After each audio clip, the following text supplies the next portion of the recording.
Veteran Steve Lapson will fight to continue his reign in first. But this is Travis Pastrana's backyard. Can his loyal fans carry him to his second motocross victory? It's all coming up next on Speed World.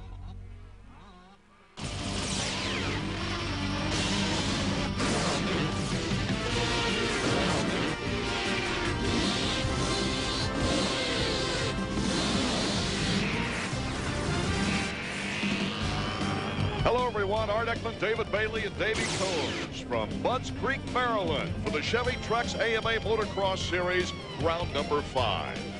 In the 125s, we've had Stefan Roncada and the veteran Steve Lapson tussle with a points lead back and forth over the first 4 rounds. Lammy with a 1-point lead, as we see on our Suzuki point standings. Travis Pastrana was injured during the week in practice.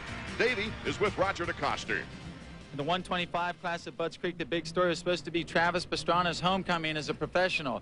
Instead, the big story right now is Travis Pastrana's ankle injury. We tracked down Roger DeCoster's team boss to find out the situation. Roger, how was the ankle? Well, on Wednesday, he sprained his ankle really bad, and he had to stay off of it. Yesterday, all he did was practice a few starts, and today he chose not to ride the second practice, and he's in ice right now. So if it was a must riders, I don't think he would be riding there, or they would be riding. But with Travis, you never know. He can take a lot of pain, and he's going to try it. And maybe with all his fans and his family, you know, we can see another miracle. Well, last week, Travis won his first pro national at Southwick. He has a 3-moto winning streak. Do you think he'll try to keep that going, or do you think he'll just be thinking about points in the championship? I mean, after all, he's only 16. Yeah, but with Travis, I don't think Travis is the kind of rider that rides for second or to be happy just with taking points. I think he's going to try, and it may not be possible, but I think he's going to try to go for the win. Well, Travis Pastrana has an ankle injury, but he's also got a lot of people with a lot of expectations here at Budds Creek. He actually ran over that ankle in practice and hasn't walked until yesterday. Had duct tape all over it when I saw him, and he had to be fitted for a new boot. There he's talking with his longtime coach, Gary Bailey, a good friend of our partners here. Let's take a look at the Suzuki starting grid right now. Lapson, the former 2-time champion and points leader. Stefan Roncada knocking at the door. Bolin leads the 125s coming into this race in laps led, along with Pastrana, Nick Way, Ernesto Fonseca trying to improve on his 8th place finish at Southwick. Casey Johnson has been firing in and out of the contenders role this year as we take a look now at the rest of the Chevy Trucks AMA Motocross Series lineup. Steve Lapson has won here 3 times at a 125. There's been all kinds of monumental actions take place at Budds Creek, and of course one of the most famous was the horrific crash for Doug Henry back in 1995, David. Then they ran the track the opposite direction when he made his comeback, and he fell going up the hill and broke both wrists. Then he came back and won the race. Incredible. And I'll tell you what, they've really lucked out here with the weather. It rained hard last night, but the track is in perfect condition. They don't really change the track much here. All they do is run it in different directions, and today it's running about the original direction. Let's take a ride now with Davey Combs. This is a new section Jonathan put in for the first time. Whoop-de-doos. Now they're pretty soft. He's bound over them pretty quick, like that.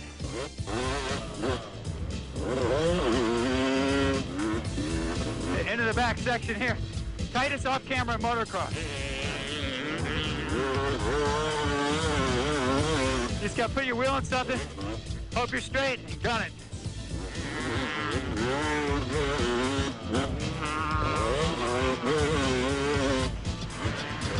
Look at all the brake you must go in these corners. Another tight hairpin. This is the 7-Eleven Mountain. Now this is where Doug Henry got hurt the second time. His bike shut off. Landed, broke both his wrists. But the real Henry crash, the one everyone still talks about, took place in this section. Come down this long straightaway and keep it straight. It's now called Mount Henry. He took off right here, all the way down this hill in the air, landed right about here. No wonder he got hurt.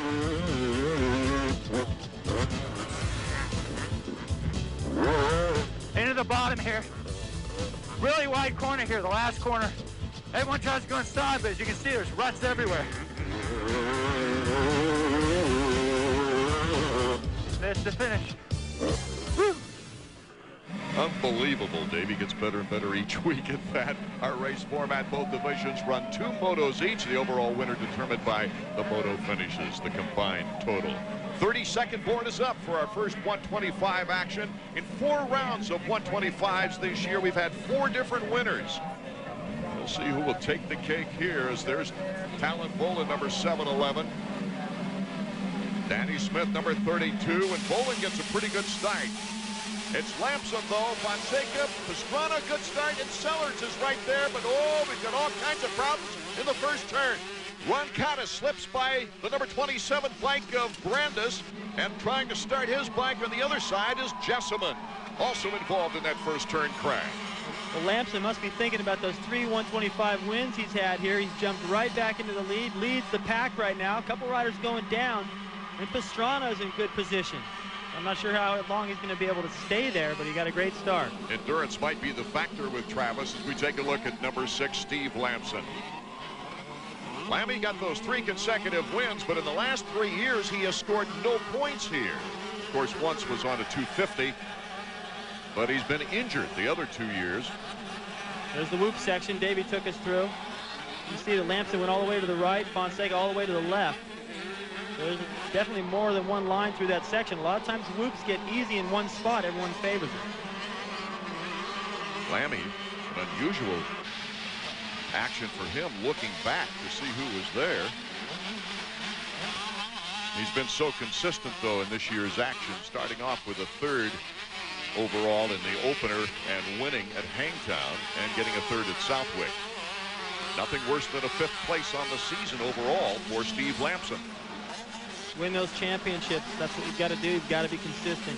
And with as much talent as there is in this 125 class, it's easy to win one week and get a 9th or a 10th the next. He knows that it's better to be smart, get a little bit stronger down the stretch. It's really been wild because Roncada won the opener, Lamson round 2, Kelly Smith round 3, and then Pastrana winning round 4. We'll be right back with more 125 action in a moment. Meet Martin Licious, Storm Chaser. Some head for the basement. He heads for a Chevy S10. It's got advantages over Ford Ranger, like better fuel economy, a bigger bed, and standard 4-wheel anti-lock brakes on every model. Because if you want to outrun Mother Nature, you need every advantage you can get. Chevy S10, like a rock.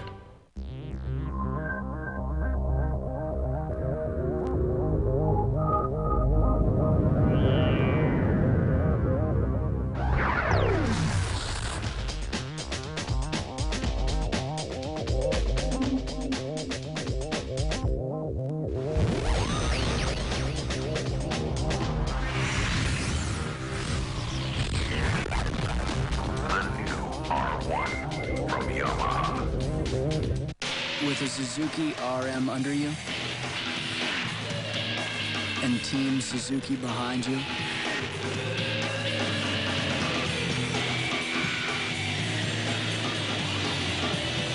there will be absolutely nobody in front of you. Just ask Suzuki's Greg Albertine, 1999 AMA 250 Motocross National Champion. In anticipation of your runaway success as a Wall Street Journal reader, how to blend in with normal people. When in public, walking a pet can help you blend in. A tip on being madly successful from the Wall Street Journal, full of insight on making it big. Subscribe to the Journal for just 57 cents a day for 13 weeks, 25% off the regular rate. The Wall Street Journal. Call 800-722-2100. That's 800-722-2100.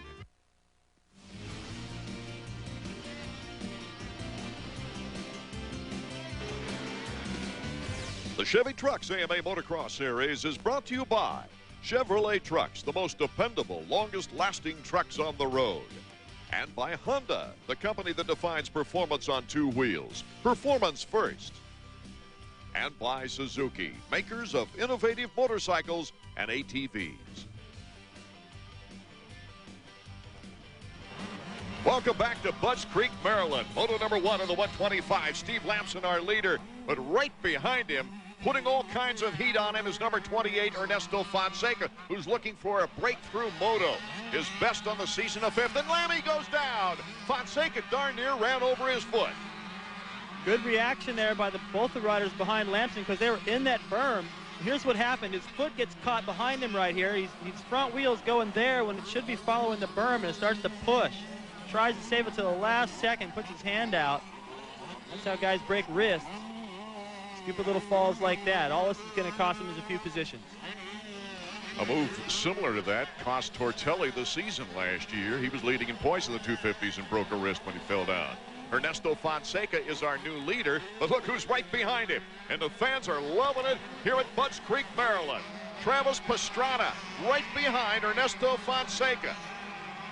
I'm not even believing what I'm seeing. I mean, this kid he couldn't even walk. They had to fit him for a special boot because of the support that he had to have around that ankle just to stand up on the bike. You know, the look on Roger's face, too. I mean, I understand what he's thinking. Roger has ridden injured so many times in his career. He knows exactly what it feels like to be in Travis's position. Stefan Roncada moving up to 3rd. And Steve Lamson getting back into the action after going down in 5th. It hasn't been that Ernesto Fonseca hasn't been in a position to win a moto this year, David. He just hasn't been able to take advantage of his good starts. For instance, he got an 8th in the first moto at Glen Helen, came back with a 23rd. A 38th in the first moto at Hangtown, came back with a 5th place finish in the second moto. It's been a yo-yo type affair. Look at Travis, squares off to the inside. Incredible. Travis Pastrana. And here comes Fonseca regaining the lead. Travis had a good idea right there, but he went a little wide, and Fonseca, he's impressive. This whole moto, he's been on top of it, he's been aggressive, and right there he realized Travis was coming up the inside, and he just answered right back. It's hard to pass somebody, get passed back, and then just answer again. Usually takes a little bit out of you. Watch what Travis does, though. Comes out wide. He sees that Fonseca's committed. He just squares right up the inside, but right there, he should have slowed down just a little bit and blocked him. Drifted wide, and Fonseca was able to cut him off again. Very careful in all of these actions not to put that foot with the sore ankle down and get it caught. As long as he rides right, doesn't make big mistakes, he'll be okay. But as soon as you get that foot caught, like Lamson did, I don't know if he can handle that much pain. The battle for first continues with Fonseca out in front of Pastrana. Let's go down to the pit area now with Davey Combs, who's with Travis Pastrana's mechanic, Lee McCullough. Lee, how was Travis's ankle right before the moto, and how long did he put the ice on it? He ices it, you know, every 10 minutes or so, and it's bothering him for sure. But, you know, when the gate drops, he's only thinking about racing and winning, and that's it. So he'll be all right during the race, I think. But, you know, afterwards, it's probably going to be a problem. Well, it'll definitely be a problem. Between motos, they got about an hour or so, and that'll start to tighten up a little bit. You've got to get your head ready to go back out and deal with that pain again. Every time you land off a jump right there, you'd probably be better off to ride both these motos back-to-back a solid hour. Fonseca continues to hold the edge on Pastrana. It looks like Pastrana, though, is just biding his time right now. He can't do it too much because Roncada is coming up in 3rd. There you see Roncada coming into the picture.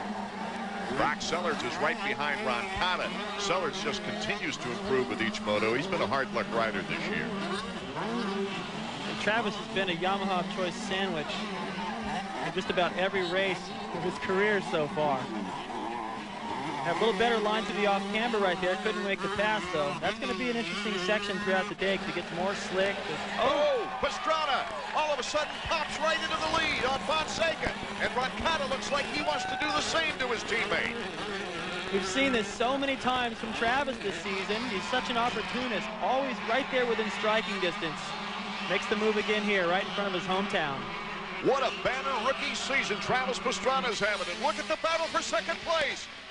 The teammates are going bar to bar. Fonseca cutting to the inside, holds on to second. But it looks like Roncada, he wants to take that points lead right back again. And how can he do it? Move into second place and put the heat on Pastrana. So it's Pastrana, Fonseca, Roncada, Sellers, and Lamson, our top 5. We'll be right back to Budds Creek in a moment. there's a place where it all comes together. I'm going down to the crossroad, try to flag it right. It's the Crossroads of American Value, your Toyota dealer, where America's favorite Toyota Camry now comes with cash back for combined savings up to $1,500. Or save on CEs with short-term financing as low as 2.9% APR. A well-equipped Camry's a special value now for under $20,000. Gonna get a new Toyota, believe I'm going now.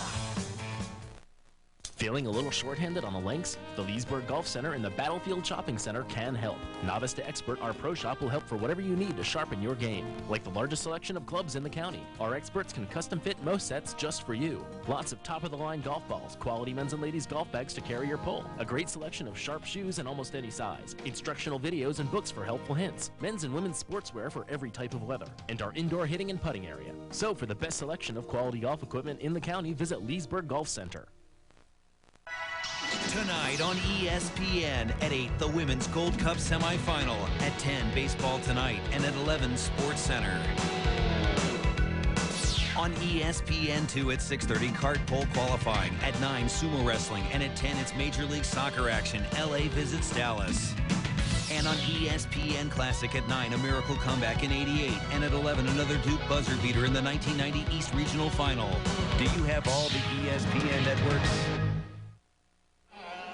It's been a great first moto of 125 action. While we were gone, Stefan Roncada getting by Fonseca into second place. So it's now Pastrana, Roncada, and Fonseca, with Sellers putting the heat right here on Ernesto Fonseca. Art, I really thought Sellers was going to be stronger in this outdoor series. I figured he'd have picked up a moto win by now or been in a real good battle for one. Here he's starting to charge on a track where he feels comfortable. There's still plenty of time left in the series for Sellers to get up there and ride like I know he can, but it's got to be a little bit of a disappointment so far. This is one of his favorite tracks. He took a second, 1 of 3 seconds last year here, and ended up second in the points. Travis Pastrana, look out! Travis, how did he stay on the bike? New leader. The new leader is Roncada. Unbelievable that Pastrana was able to hold on. Well, luckily it's his right foot that's injured. It looked like his left foot was the one that got smacked the ground and went back, almost ran over it the same way he got hurt in the first place. Here's what happens. Watch his front wheel. It touches the top of the jump right here. That sends the front end up. The back wheel never did touch. That's why it sent the bike flying funny. Watch his left foot comes off, gets drugged back. That's how easy it is to run over your own foot. That's what happened to his right one. Good thing that was his left one that time. It showed us how phenomenal those suspensions are today. Plus, Travis is so used to hanging off the bike, doing those Superman seat grabs. That's pretty normal for him. That's not even a save. That's just a trick. Question right now is, can Travis Pastrana stay close to Roncada, who is famous for taking the lead and just shooting out and holding on to it the rest of the way? Let's check in down in the mechanics area now with Davey Combs. Dan, that was quite a turn of events. Steppen went from 4th to 1st on that lap. Yeah, I know. He's just going through everybody so quick and just worked out the best. I just want him to check out now and pull a lead so he can stay comfortable and keep his pace. Was the track having problems earlier on today with all the deep ruts and stuff? Nah, he likes it. His own track at his own house is full of ruts, so he's used to them and he's comfortable and likes his bike in him, so he's happy. So far, so good. Yeah, we hope it keeps going. Thanks. And Davey, Brock Sellers has just now moved into 3rd as Fonseca slipped. And Brock has moved into 3rd, so he was in good position, kept the steady pressure up. Fonseca goes down, and Brock Sellers in the top 3. Here's what happened to Fonseca going into the inside line right there. The front end washes out, does a little endo. And luckily, Sellers wasn't following him. He already had a different idea of what he was going to do. Took the outside, holds 3rd. With Travis not 100%, he could take over 2nd before the end of the moto. 2 riders who did very well here last year. Talon Bolin, who won the overall in the 125s last year, and Kelly Smith, who got a 2nd place moto, his best moto of the season, are both way back in the pack. Steve Lampson here trying to take 4th place away from Fonseca. After 3 disappointing seasons, Lammy's return to the top of the point standings this year has reminded many race fans of his 95-96 title years. His 1995 championship is considered one of the most exciting in the history of motocross. that championship was the best for me. I mean, of course, it's your first championship, so that's always the best. But how I won it, you know, I was 60-some points behind in the beginning of the series because I missed a race and broke down in one race. So came back and, you know, came down to the last moto at Steel City with me and Ryan Hughes, and we were tied for points in that last race, actually last moto. So, you know, that meant a lot to me to go out and win that. I mean, that was like unbelievable battle to the end right there. So, and then I just kind of carried my momentum into the next year in '96 and won 9 out of the 12 races. So, you know, it went pretty smooth there. After injuries cut short his 97 and 98 seasons, Lammy's foray in the 250s last year was difficult to say the least, placing 15th. After sitting out the 2000 Supercross season, he returned with a new ride for the Motocross season opener. I'm the only rider on my particular team. Kenji Sato, he owns Motor Roman in Japan. It's his truck, so we worked a deal out with him for me to kind of work with his Japanese riders a little bit, and he's also going to be riding all the nationals. So it worked out great to kind of come in and put the deal together like that. And he was standing behind me a lot, the guy Kenji from Japan, because he wanted me to, you know, get a working relationship with his guys in Japan, which I already have a good relationship with all the guys over at Honda, so it worked out really good. And with the new team in place, Lamson's third place at the opener set the tone for his 2000 season. Yeah, it was good. I mean, I didn't know what to expect really because I've been off so long. You know, I've been 5-6 months of, you know, not even racing and injuries and stuff. And, you know, it meant a lot to me to come back and do good for the team for one, you know, that we put together. And it was kind of all, you know, a lot of it I was doing on my own. And the guy from Works Connection, Eric, has helped me out a lot. And we put the thing together pretty good and got everything organized for the first race. And, you know, most of all the bikes were good. And we were able to go out there and you know, do a top 3.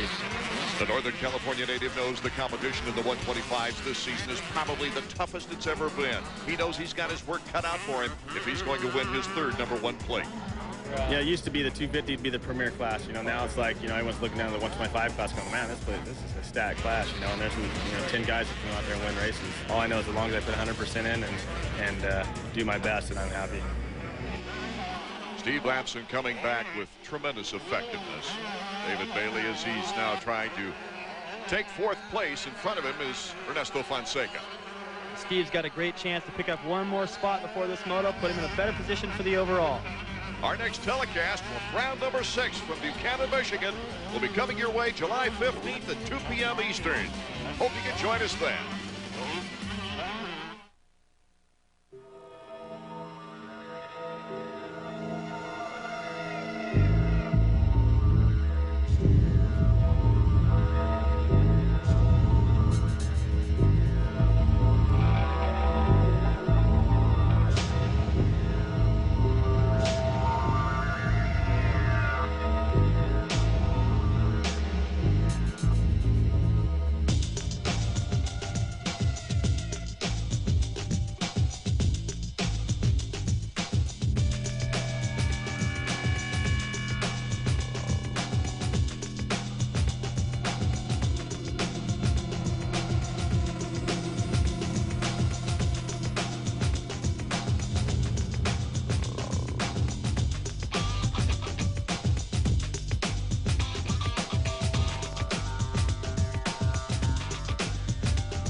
My apartment has a TV. I watch RPM tonight for my knowledge. The more I watch, the bigger it gets. Someday, I will share my knowledge with the world. That will be a fun day.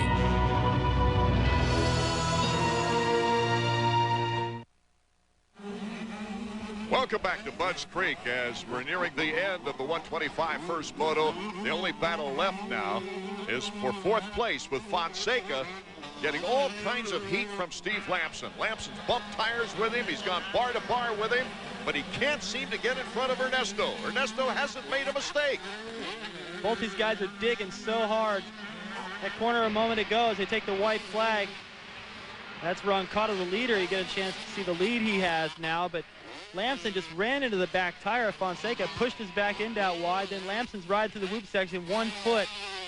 These guys both want that position so bad because they know it really matters in the championship at the end. and it matters in the overall today. Roncada has pulled a terrific lead, looking for his third moto win of the year. In each case, it's been the first moto that he's taken the checkers in.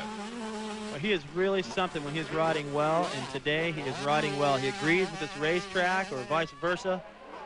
See the timing right there. He lands perfect on the downside. At all the corners, he's keeping really good momentum.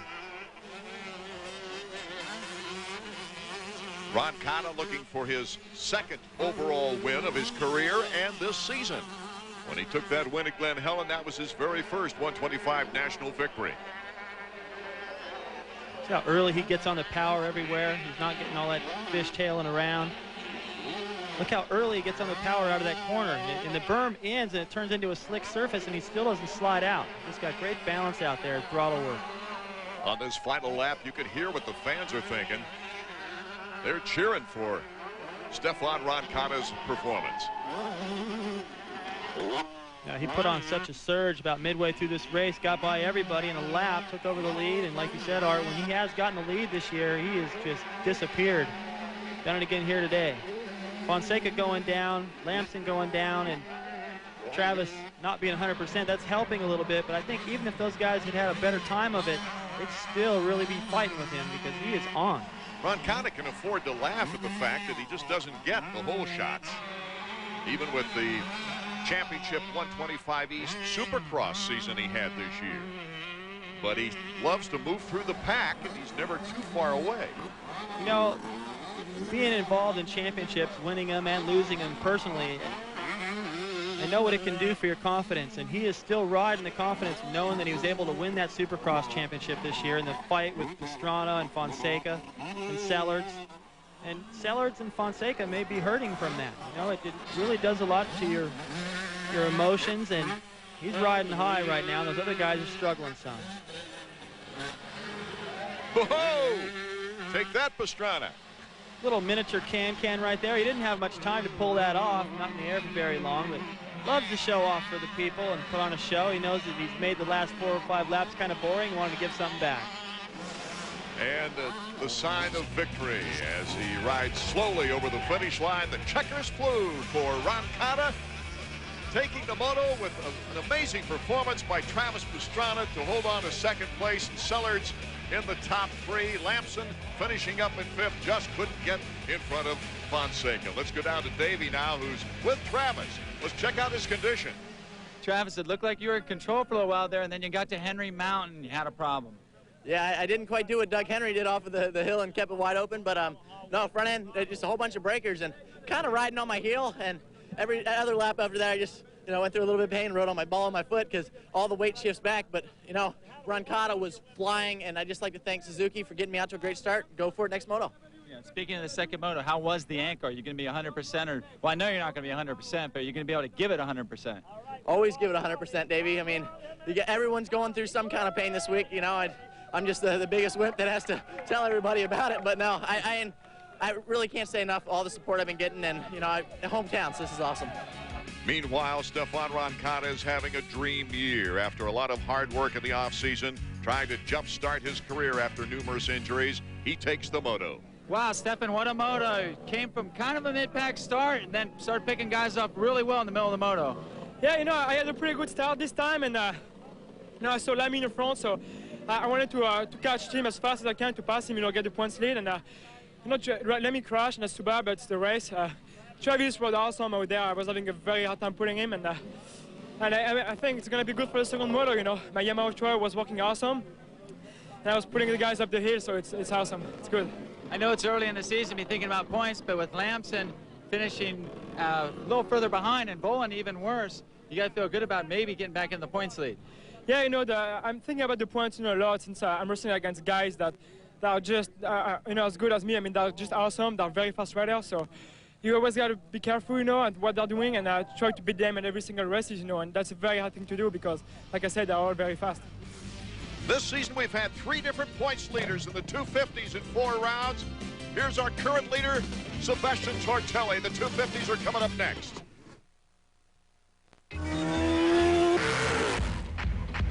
If you added up all the hours you've spent boring out cylinders, building strokers, and setting up suspension, you'd have graduated from MMI by now, and you'd be getting paid for doing what you love. Call 1-800-994-3664 to find out how you can become one of the best technicians in the world. Motorcycle Mechanics Institute.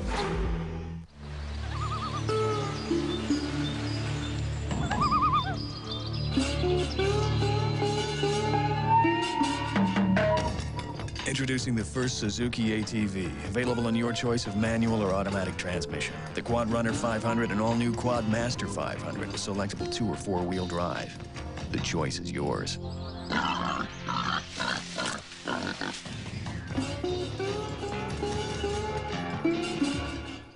Big world, you were always chasing a rainbow.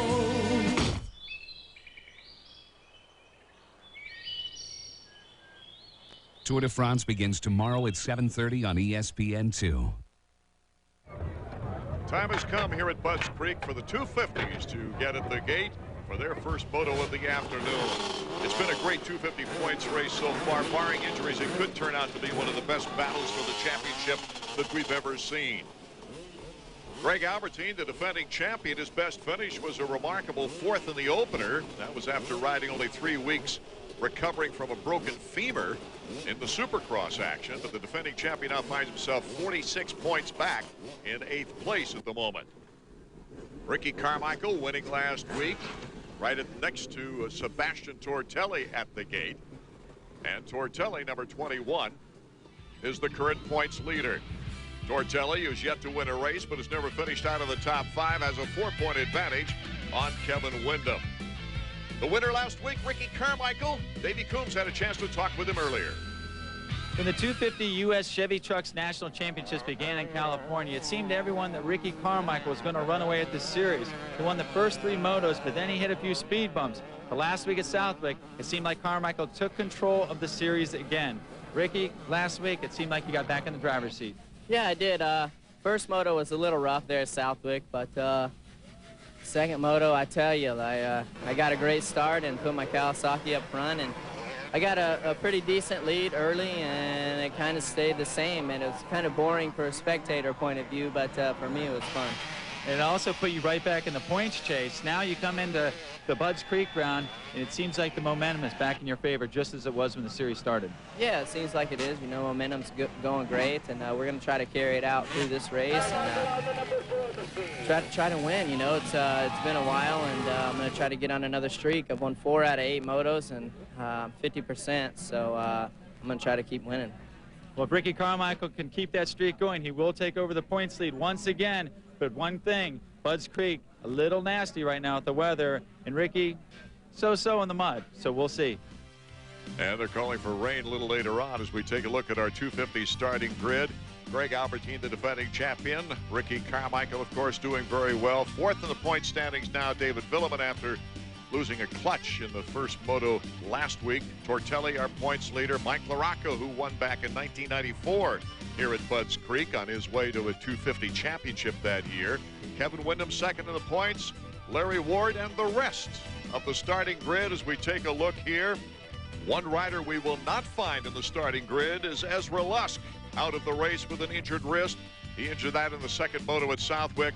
Missing the entire Supercross season, Lusk has only 4 races under his belt this year. And it's too bad because he has 3 career motocross wins, one of which was winning the Budds Creek race here in 1997. The 32nd board is up. We've had so many changes of points leads and so many different winners this year.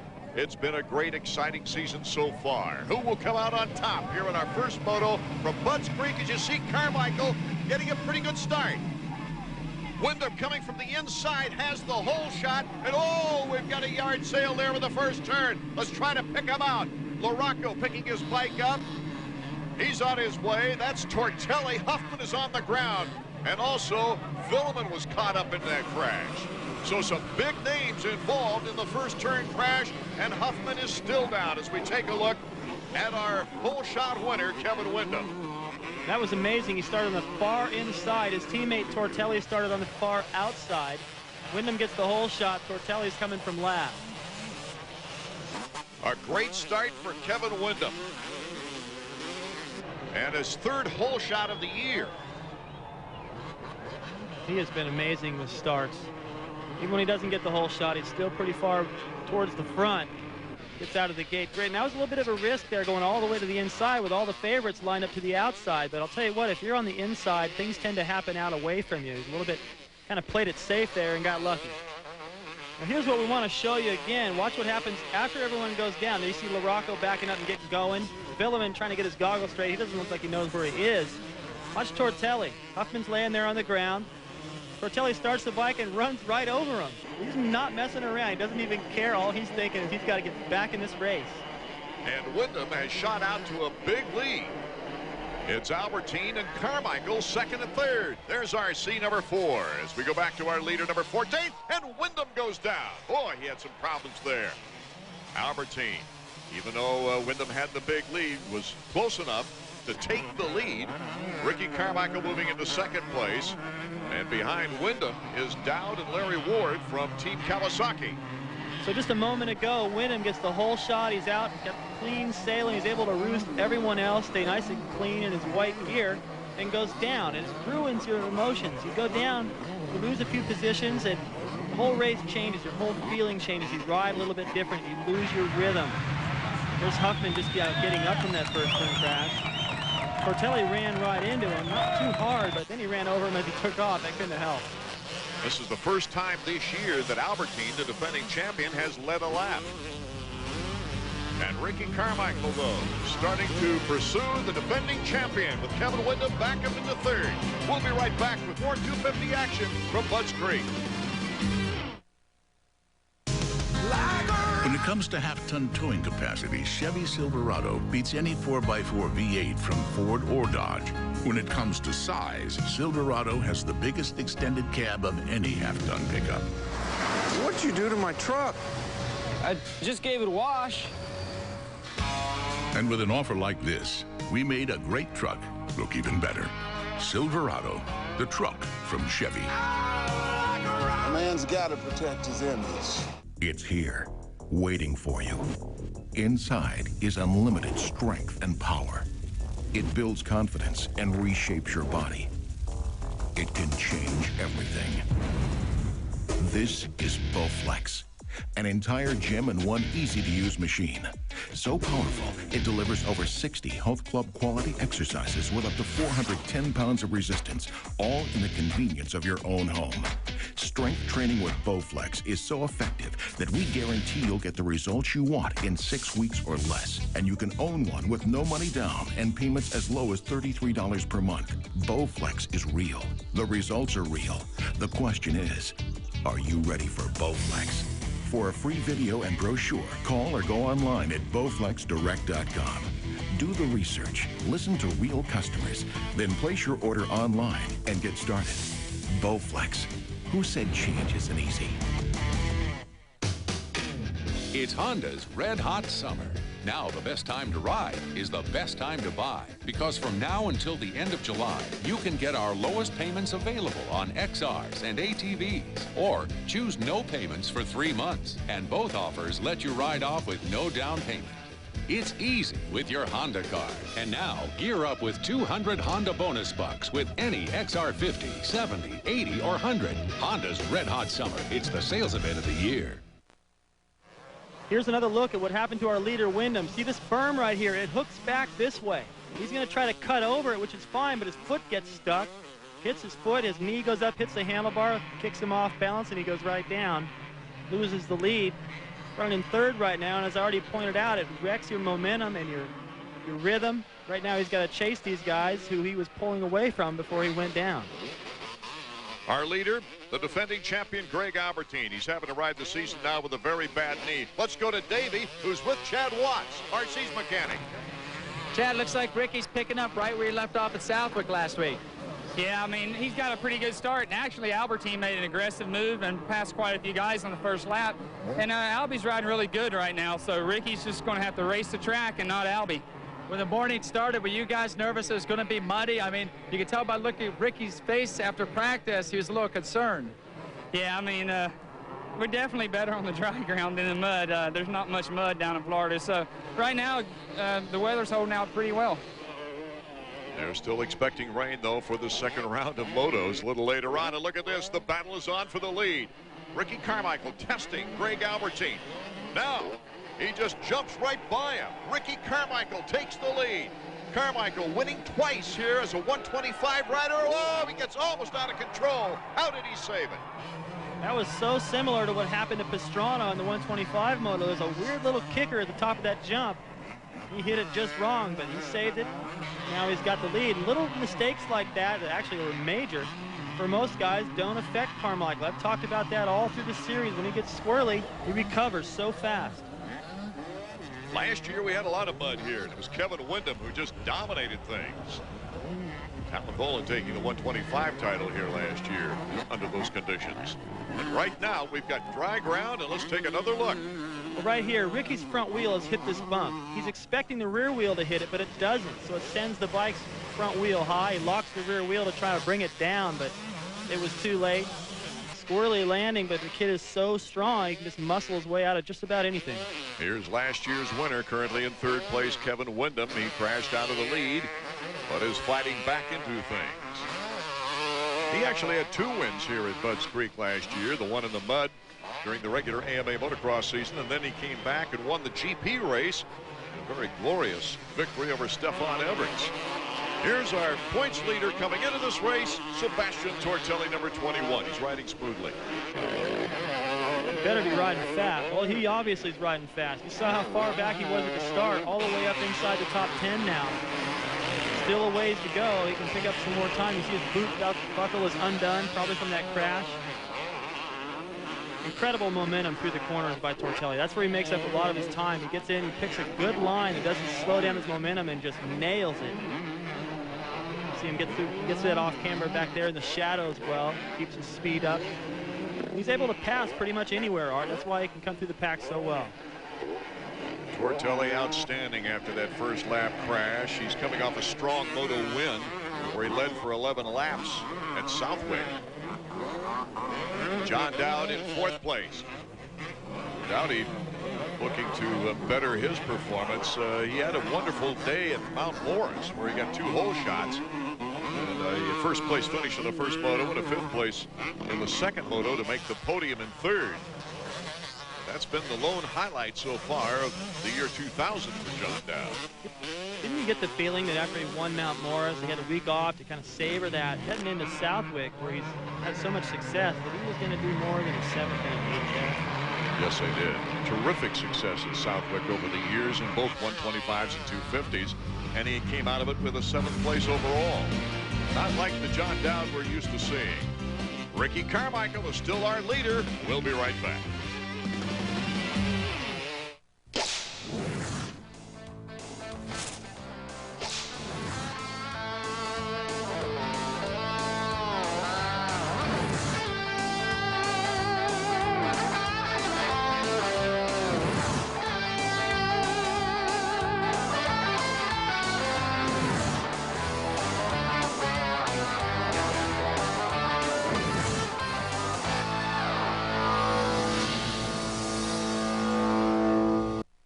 Looking for Loudoun County's #1 Honda and Toyota dealer? Then come to Leesburg Honda and Leesburg Toyota, side by side, across from Leesburg's Premium Outlet Mall, with a huge selection of Hondas and Toyotas. With a friendly staff, we make it easy for you to buy. For the best value in its class, whether it's a family transport or a sporty convertible, come to Leesburg Honda and Leesburg Toyota, where we'll make it easy.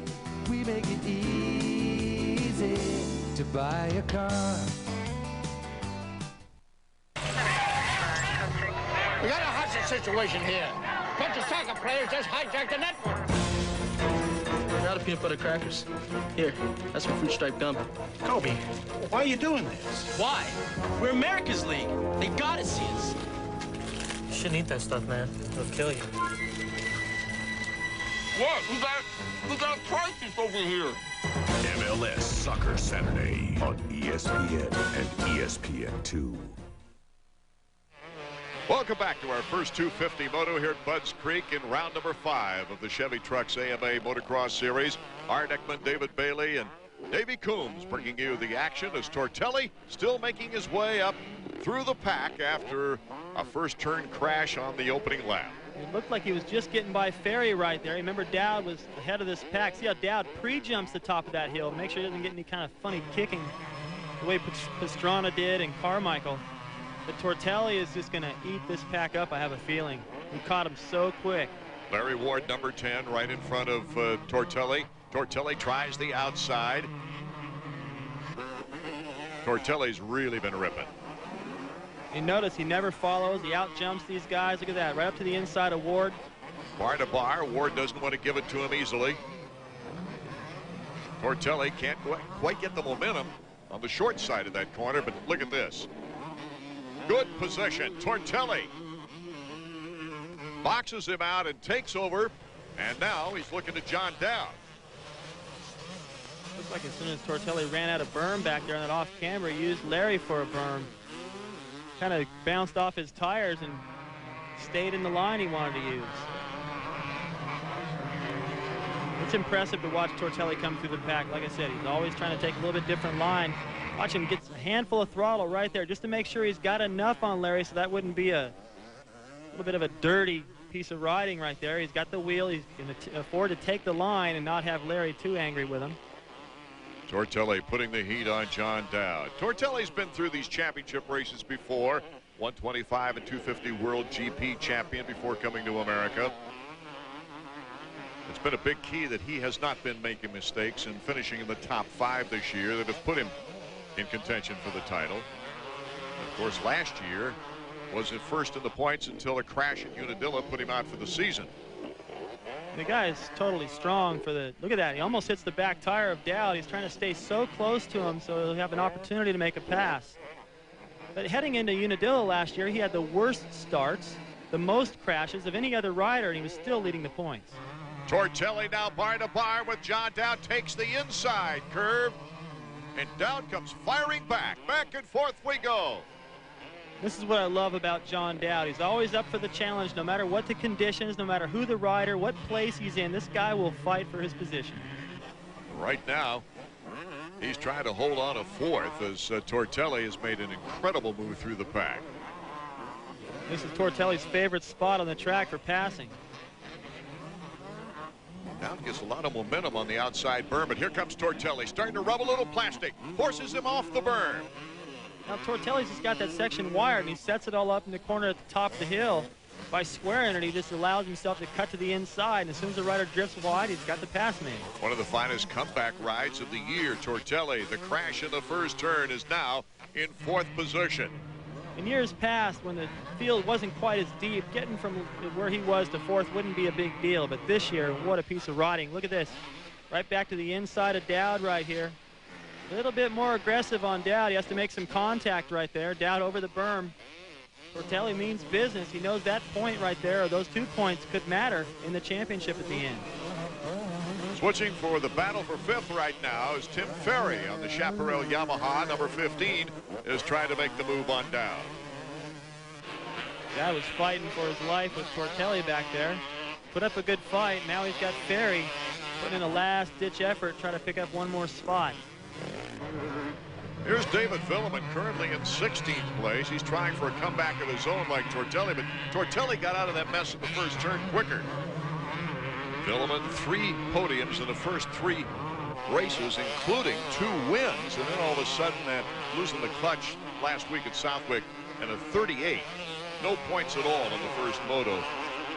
Really a big hindrance, and now here with the first moto at Budds Creek, more problems.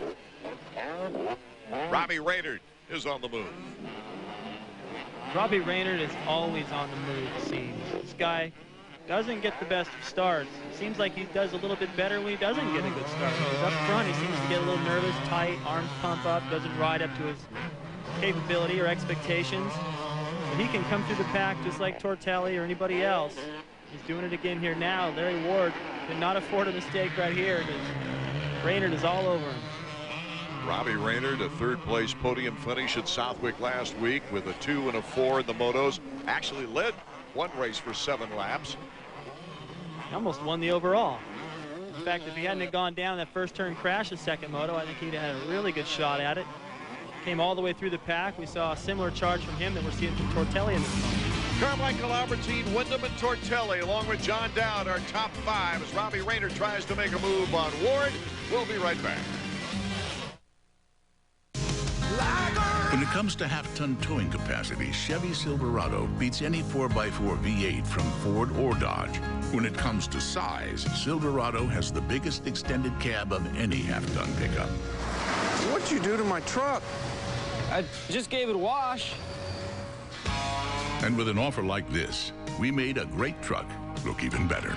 Silverado, the truck from Chevy. A man's got to protect his image.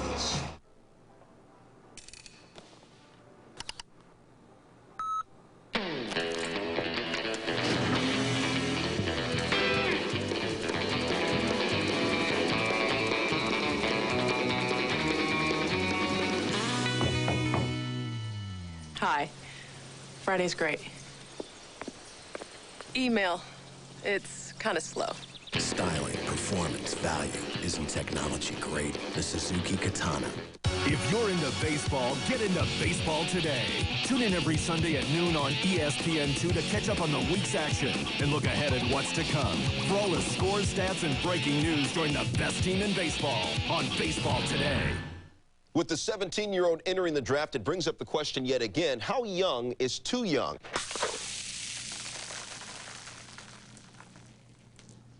In other NBA news, the Golden State Warriors making headlines earlier today by announcing that in Welcome back to Budds Creek, Maryland. In our first 250 moto, winding down now is number 934, who got caught up in the first turn crash, is trying to battle his way back. Right now, he's looking at 15th position, trying to move up one more notch as he pursues Damian Platz for that number 14 spot. Villeman, such a smooth rider when things are going right. Even pretty smooth when things aren't going right. It's just that the field these days is so competitive and so deep.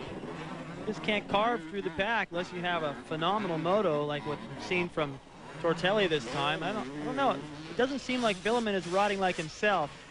Even with that first turn crash, he has the skill to get through the pack the same way Tortelli does, or at least somewhere maybe inside the top 10. So could have something happened to the bike. Yeah, he might have bent the clutch lever or the handlebars, twisted the front end. You never know. Or maybe he got popped. Maybe it's a physical problem.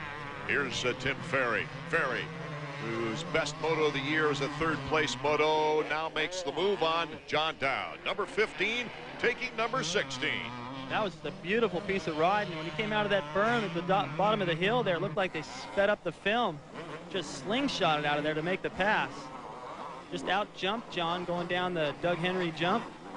Had the inside line, and he's moving up another position. So Ferry, another one of those guys like Raynard, can ride so well at times, but just wonder what happens the rest of the time. Here he is to the inside of Dowd. Watch him get into the berm, good balance, right back on the power. Just slingshots by. Dowd shakes his head going, why'd I go wide there? After a couple of double-digit finishes in the first 2 rounds, Ferry has had a 6th and a 9th overall.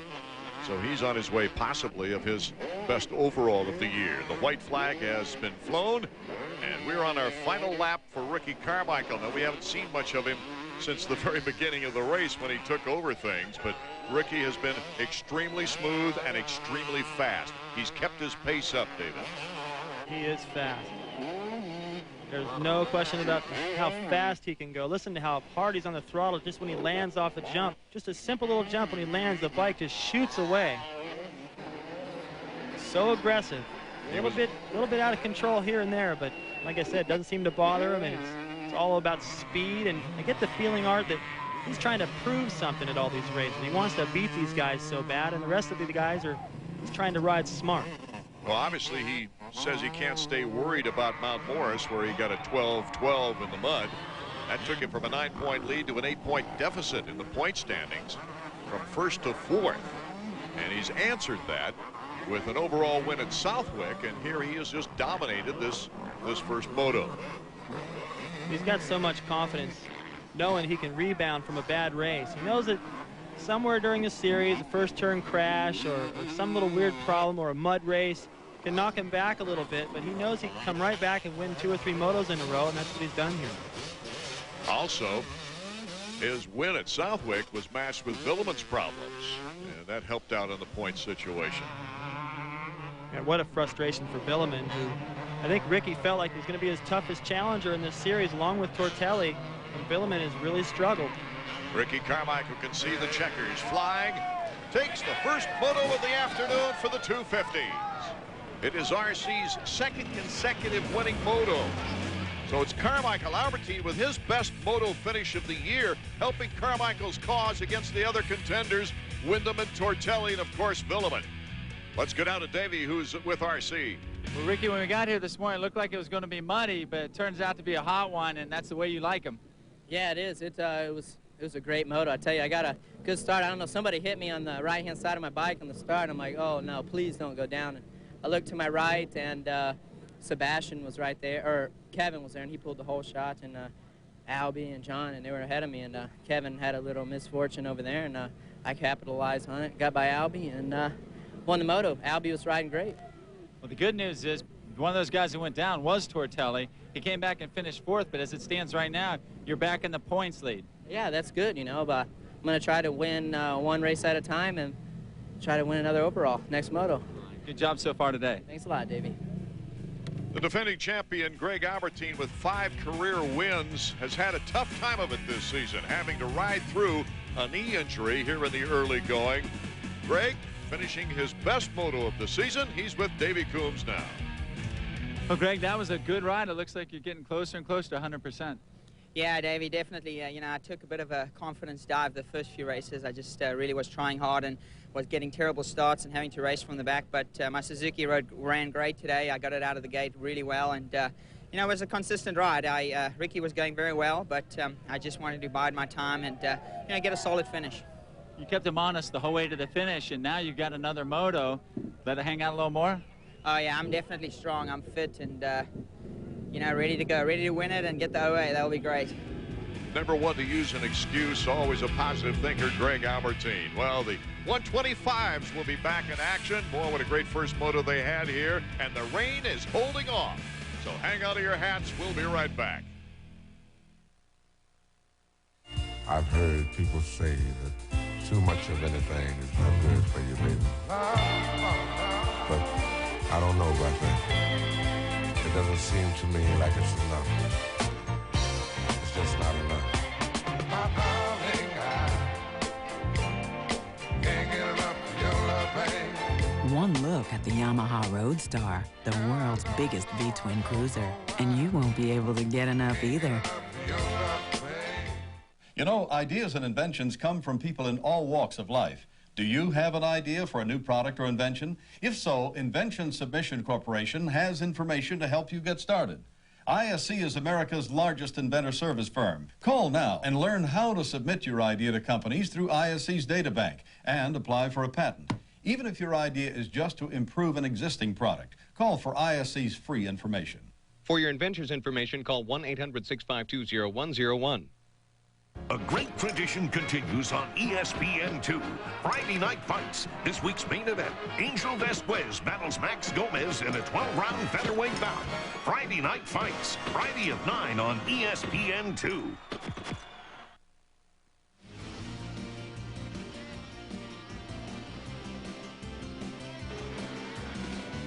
The Chevy Trucks AMA Motocross Series is brought to you by Suzuki, maker of innovative motorcycles and ATVs. The fans here at Budds Creek thankful that the rains have held off as we enter the second round of motos. 125's at the gate now, getting ready to go. Stefan Roncada, after a great performance in the first motos, looking forward to it. 199, Travis Pastrana after holding down second and still with that throbbing right ankle. Pro Circuit's Nick Way trying to get back after a 7th place finish at Southwick. Davey Coombs joined his mechanic earlier for this week's Kawasaki bike setup. With this week's Kawasaki bike setup, we are in the Splitfire Pro Circuit pits with Nick Way's mechanic Kevin Strickweirda.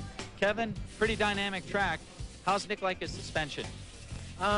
We pretty much set up, Nick likes to steer with the back end a lot, so we lower the back. He runs a lot of sag, more than, say, Nathan or Talon. And We're not going to run too much sag here because of the mud. It brings the weight of the bike down, so we kind of compensated for that.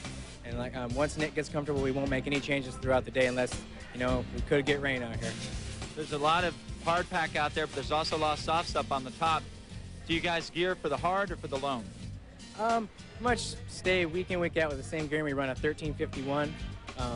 Last year when it was just raining and muddy, we went to a 52 because the mud was so heavy on the bike and the uphills and everything. But I think we'll stay with the 51 for now because it's not raining, but we might have to go to a 52.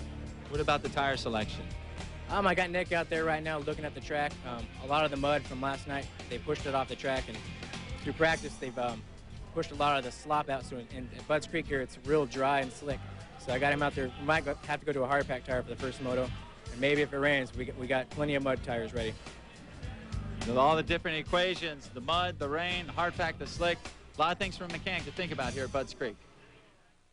The track workers have actually watered down the track for the lack of rain so far as we approach the second moto, the 32nd board up for the 125s as they get set. Ron Cotta doing an excellent job in that first moto. Can he sweep for the first time in his career?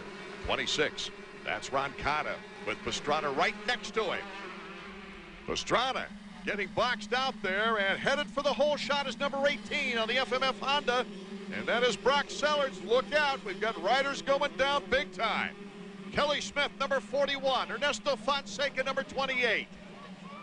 Tough break for both of them. Couldn't quite see what happened. I was so busy watching Sellards come from that outside. He almost didn't even have to turn when he got to the first corner. He made a straight line out of it. Even though Pastrana got boxed out, he's in good position right now. Another look. Watch these guys right here. That's Kelly Smith to the inside and Fonseca. They lock handlebars. Watch Fonseca. Boom! Smacks his head on the ground. So we heard that Villeman, after that first 250 moto, he hit his head on the ground and didn't even really know who he was or where he was the first 5 or 6 laps. Fonseca may experience that this moto. Okay, it's Brock Sellards, Travis Pastrana, and Stefan Roncada in the battle for the lead. Here comes Pastrana. Brock Sellards has not won a moto yet this year. Pastrana now takes the lead, and he's got Roncada now behind him. Pastrana, Sellards, and Roncada, David. He is in fast company right now. Roncada right there. Pastrana does not want to lose this. If he can win this moto, this will be the overall. These guys are fighting. You see how slippery the racetrack is. A little bit of water that got put down has just made it really tough this first lap.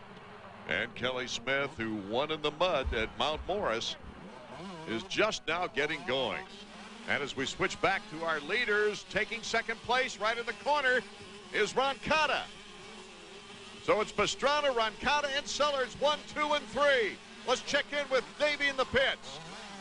Down here in the pits, you can see that Nathan Ramsey's bad season continues to have problems. He popped off the shifter when he crashed on the first lap down in the bottom with Michael Brandis.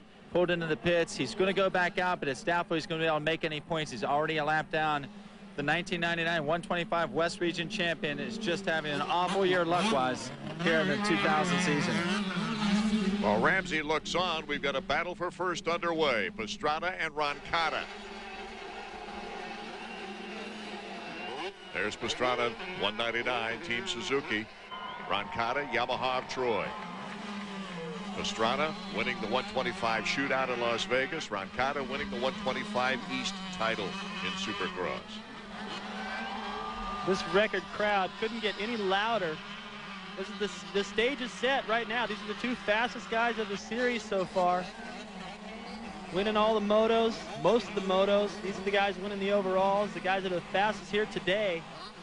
Being so close to Pastrana's hometown. They're loving what they're seeing.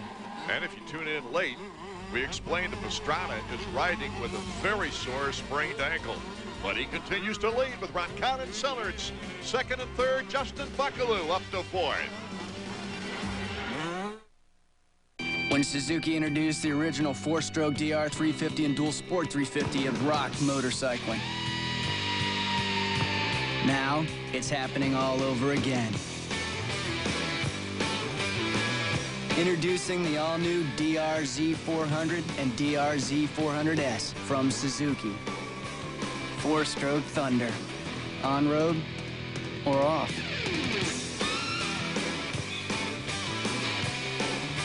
Call toll-free to get free information by mail about the Craftmatic Model 2 adjustable bed. This wonderful bed adjusts to hundreds of relaxing positions, offers optional warm, soothing heat, and relaxing built-in massage, yet costs up to 56% less than these quality flat beds. Don't pay more to remain flat. Call toll-free and get complete free facts by mail about the adjustable bed that costs up to 56% less. Call toll-free 1-800-344-8300.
So far, we've seen some of the best racing of the year here at Budds Creek as the battle is on for first place. Number 26, Stefan Roncada, starting now to apply some heat to Travis Pastrana.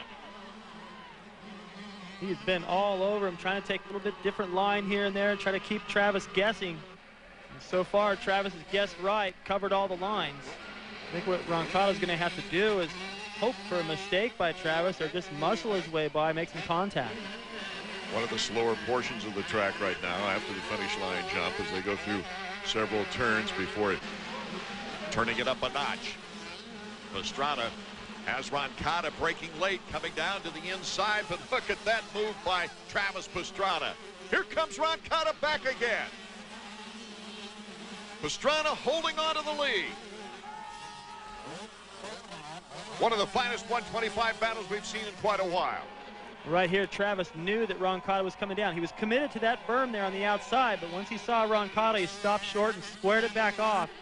Roncada didn't get around that corner slow either. Travis had to be perfect to make that pass. This confrontation right now is for the overall victory. Should Roncada pass Pastrana, he would pick up 6 points on Travis Pastrana. That means he'd be 20 points ahead of the young rookie. That's a great advantage this time of the season. But if Pastrana holds on, then that means they tie the number of points coming out of this race. That's a big point swing right now, and Travis knows it. He's going to do all he can to hang on, no matter how much pain he's in. Injured Travis Pastrana is, but there was no way that he was not going to race today. Earlier, Davey Coombs had these thoughts about Travis's tremendous support. One can make an argument that right now Travis Pastrana might be the most popular motocross rider in America, but no more so than the Budds Creek Suzuki pit area. You see, Pastrana's father, Robert, is one of 9 children, and Travis is one of 37 Pastrana grandchildren. As you can see, a lot of them came out here to watch their cousin make his professional debut at Budds Creek. Travis is a favorite for the 125 class, but he's a big favorite here in the Suzuki pits. Right now, Roncada still continues to apply the heat on Travis Pastrana.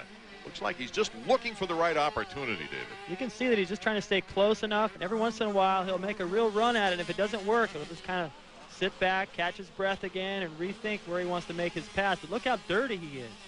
Travis is out front all clean. You know, his vision is good. Back there, Roncada's just getting sprayed. It did sprinkle a bit between motos. That was after they watered the track. But the big rains have held off, thank goodness. Lee McCullough, Pastrana's mechanic. I don't think they were worried about the rain. Travis rides well in the rain. Well, I think probably a little bit better than Roncada does, so they may have been praying for rain between motos.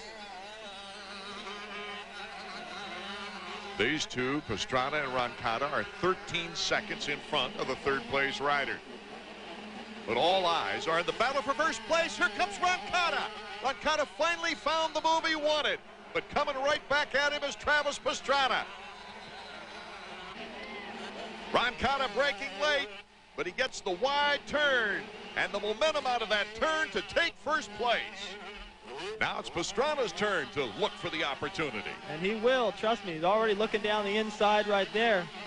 Watch Roncada, he just dives to the inside. I'm a little surprised that Travis went wide. I don't think he was really lined up to get to that inside berm and thought he had just enough on him where he could go wide and still hold it. He almost got him back right here, but Roncada just held on, had a lot of momentum. Now he's going to be roosting Travis for a little while. Travis doesn't give up. Look at him. How can he? The fans here just will not stop. Crowd and the fans is waving shirts, cheering him on. Little bobble out of that berm, and it gave some space to Roncada.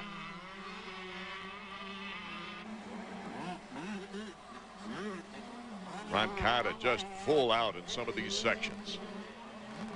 He is really in tune with this racetrack today. What a continuous battle for first place between these two. See the front number plate of Roncada, you can't even read it. That's how his face looks. So while he's going this fast, he's got to deal with the vision out there and pull the tearaways. You can't pull them all at once when he's behind Pastrana. He's got to save something for the rest of the race. Davies down in the pits now with Dan Worley. Looks like an even better start for Stepp in this moto. Yeah, I don't know. He finally got it in him, and he's getting some good starts and putting two motos together. Hopefully now he can just hang it out front and keep Pastrana off of him. Were you surprised he attacked Travis that quick in the moto? If they're both up front, he isn't going to let it go. I know he wants to just get ahead and so he can get into his own pace and relax. When he's behind him, you never know what's going to happen because the kid's so fast. That's a fact. Anytime Pastrana's on a track, you're not quite sure what's going to happen. And when you put Roncada battling back and forth with him, you've got a great race. Stefan Roncada, can he hold on for his first sweep in 125 Nationals action? He's already starting to pull away a little bit. I know Travis is trying as hard as he can, but he's starting to lose a little time.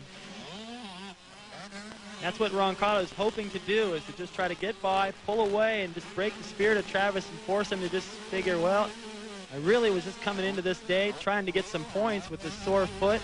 Maybe second isn't bad. That'll just let Roncada off the hook.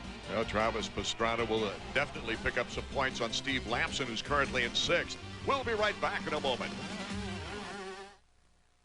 Feeling a little short-handed on the links? The Leesburg Golf Center and the Battlefield Shopping Center can help. Novice to expert, our Pro Shop will help for whatever you need to sharpen your game. Like the largest selection of clubs in the county, our experts can custom fit most sets just for you. Lots of top-of-the-line golf balls, quality men's and ladies golf bags to carry or pull, a great selection of sharp shoes in almost any size, instructional videos and books for helpful hints, men's and women's sportswear for every type of weather, and our indoor hitting and putting area. So for the best selection of quality golf equipment in the county, visit Leesburg Golf Center.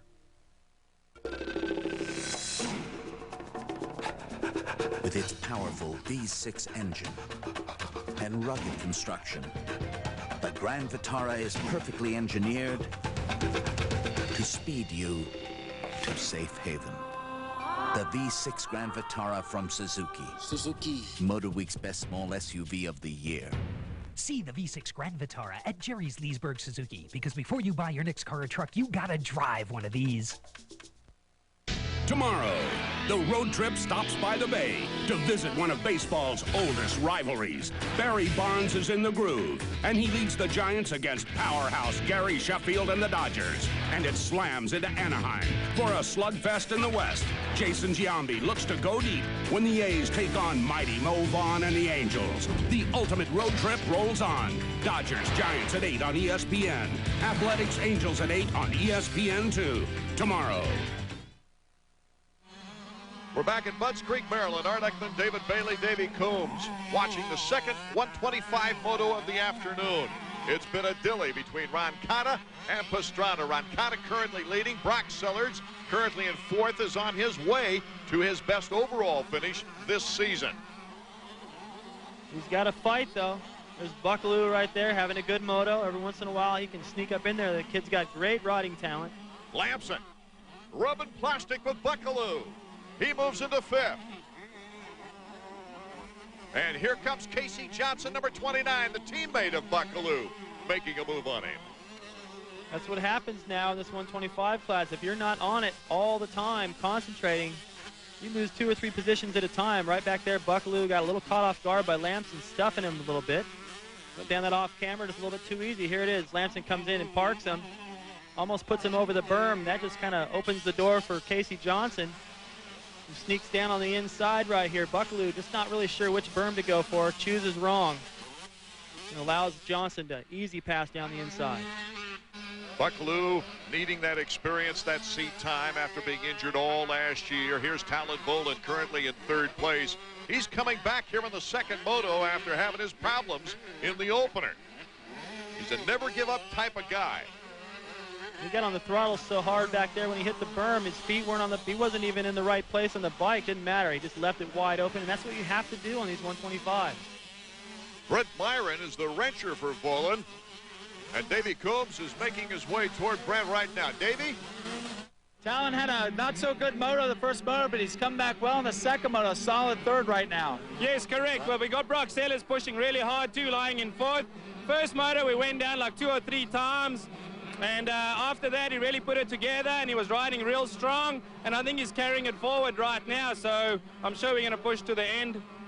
Stefan Roncada right now looking for his 2nd career 125 American Motocross win and his very first sweep. Meanwhile, in 2nd place, let's take a look at the Suzuki stopwatch. Number 199, Travis Pastrana. See how far back our 3rd place rider, 7'11", Talon Bolin is. Look at how far they separated each other during that battle for 1st place. About 14.5 seconds already gone by, and it's 17.68 seconds on the 3rd place rider. That's amazing. And that's just from the incredible pace that Travis and Roncada set, battling with each other. The fans, all the emotion here, what this means for Travis to try to get a win, try to split points with Roncada getting out of the day, and Roncada just being so in tune with this racetrack and this soil. He's able to read the soil, get the right traction, know where to put the power down, and so far he's found all the right lines. Been able to pull away from Travis pretty far right now as well, and I think that's partly because Travis is finally just given up a little bit and said, well, I'll just try to make sure I can hold on to 2nd. Try to get healthy for the next round. Sellers and Lamson rounding out the top 5 as we watch Talon Bolin trying to hold off Sellers. Sellers looks like he wants to make a play for him. There's still time. Sellers is another rider, just fights to the very end. Matter of fact, all these guys fight these days. You know, that's what I like about this class. All these guys are working so hard now. Suzuki stopwatch. Let's check the interval between 1st and 2nd. You mentioned, David, that he had quite a lead on Pastrana. Stefan Roncada, that is. Well, let's just check it out with the stopwatch. He's already going by, on all the way down the hill, made the corner, where he tried to make a pass for the lead. Travis got him back. Travis should be popping in right there, 20 seconds. So it's about the same distance from Roncada back to Pastrana as it is from Pastrana back to that race for 3rd. The one good thing in Pastrana's favor with this injury is he's got a week off before having to go to Unadilla. Let's check into the pits once again. Lee, I was watching Travis go through the off camera below the mechanics area. It's starting to look like he's really favoring his right ankle. Yeah, he is. He's having trouble with that timing section over on the other side of the track, too. So it's definitely bothering him, and he's going to have to tough it out. And hopefully, you know, 2-2's not a bad day, given the problem. So he's doing really well. Recently, I got to tell you, he's been showing a lot of maturity, especially when it comes to a place like this. All the fans, all the media here. You expect him to go out and give it 100%, and he does, but as soon as he realizes he might get in trouble and there's a championship at stake, he backs it off a little. Yeah, he's really smart. He knows what he's doing, and, you know, you don't really have to talk to him about that kind of stuff because he knows what it's all about. And, yeah, he's got a lot of people. There's like 100 people, his family and friends here, so the pressure's really hard on him today, but he handles it all well, and, you know, he's just doing a great job out there. An amazingly tough kid, and I got to hand it to Lee McCullum. Because this guy is not easy on a bike. In fact, I've heard the AMA Tech people say that when he rolls it after a post-race inspection, there are weird sounds coming from him. Well, he's a big kid. I mean, when you look at his foot, it looks like he could just about fill Shaq's shoes. You know, and he's 16. If he grows any more, I don't know if this bike's going to be big enough. We're going to need more suspension and bigger handlebars. And he's already got a taller seat on his bike than anyone else. And he rides very different. I mean, his style, I still haven't figured it out. I'm starting to get used to Carmichael's and used to Villemans. What I do like about Travis, though, is he's good in all conditions and he's good in pain. We are only 5 rounds through a 12-round schedule. You can be a part of the record number of fans to attend Motocross Live. Check us out at a location near you. After Buchanan, we go to Unadilla, New Berlin, New York. Then it's on to Troy in that cornfield and up into the Pacific Northwest to Washougal. Rounding things out in Delmont. Meet Carlos Sandoval, veteran Navy SEAL, trained to go through anything, equipped to survive it. Introducing the Chevy S10 Survival Pack. CD, automatic, air, aluminum wheels. Over $1,300 in savings and $1,250 cash back. You might think all that comfort could weaken a Navy SEAL. Fat chance. Chevy S10, like a rock. Beauty, adventure, drama. All these and more can be yours in the wonderful world of art. And with this free art test from Art Instruction Schools, you can find out if you have the interest and desire needed to become a serious art student. To get your free art test without cost or obligation, call this toll-free number. Don't delay. Call this toll-free number now. Call 1-800-344-8300. ESPN Classic is coming to you live, celebrating 2 whole days of the greatest sports in Baltimore and Washington, D.C. history. From Cal Ripken becoming baseball's new Iron Man, to John Wiggins powering the Skins to a Super Bowl win. ESPN Classic is the place to see your hometown heroes. So remember, join Stuart Scott live for 2 days of the Beltway's best. Patriot games, Classic Baltimore, D.C. All day today, only on ESPN Classic. To get ESPN Classic, call 1-800-CLASSIC today. Here was the pass a moment ago. Steve Lamson, number 6, to the inside of Sellards.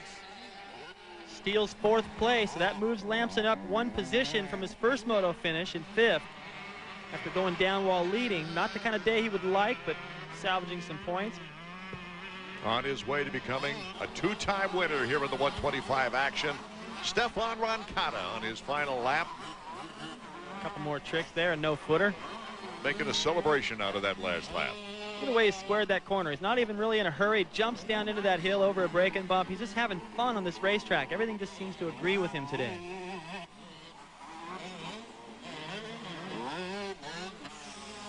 Well, he's got such a lead on Pastrana in 2nd place. He could almost stop and get telephone numbers.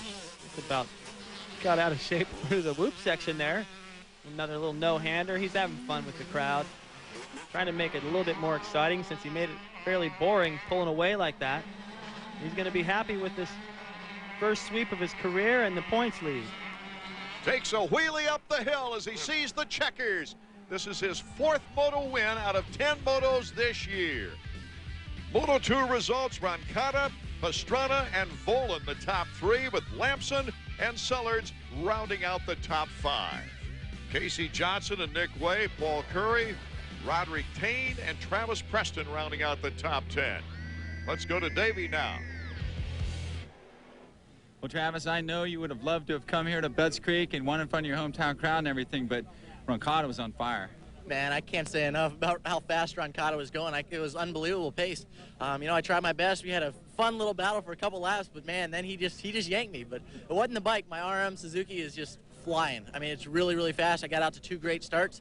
That was my goal coming into here. In 2nd place, I'm really happy with the consistency. It's just kind of how you got there, you know?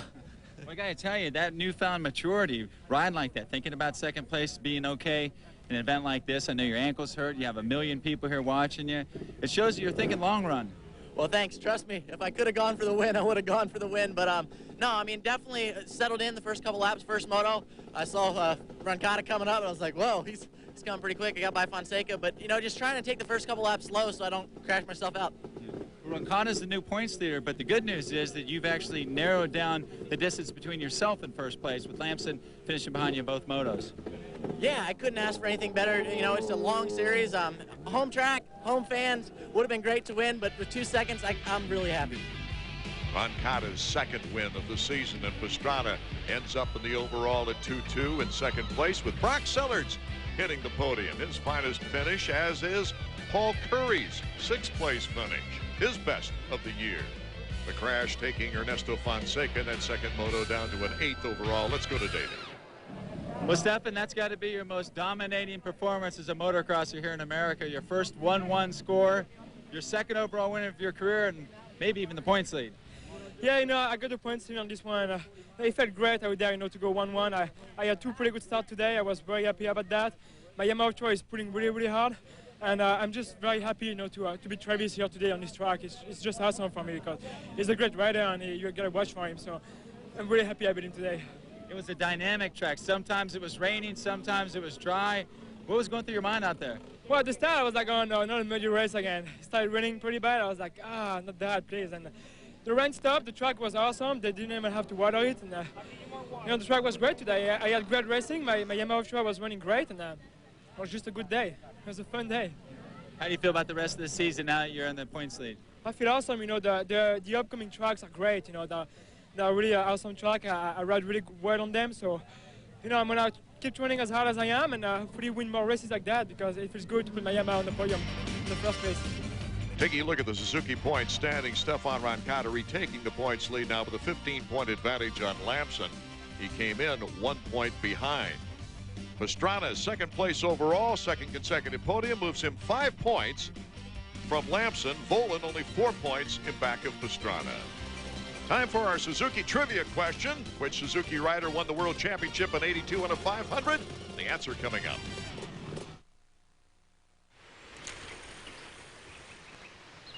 Introducing the redesigned Suzuki King Quad with a tough new look. A 3-speed sub-transmission with super low range and locking front differential, shaft front drive, and integrated rear drive. Fully independent front and rear suspension with oil damp shocks and adjustable. Hey!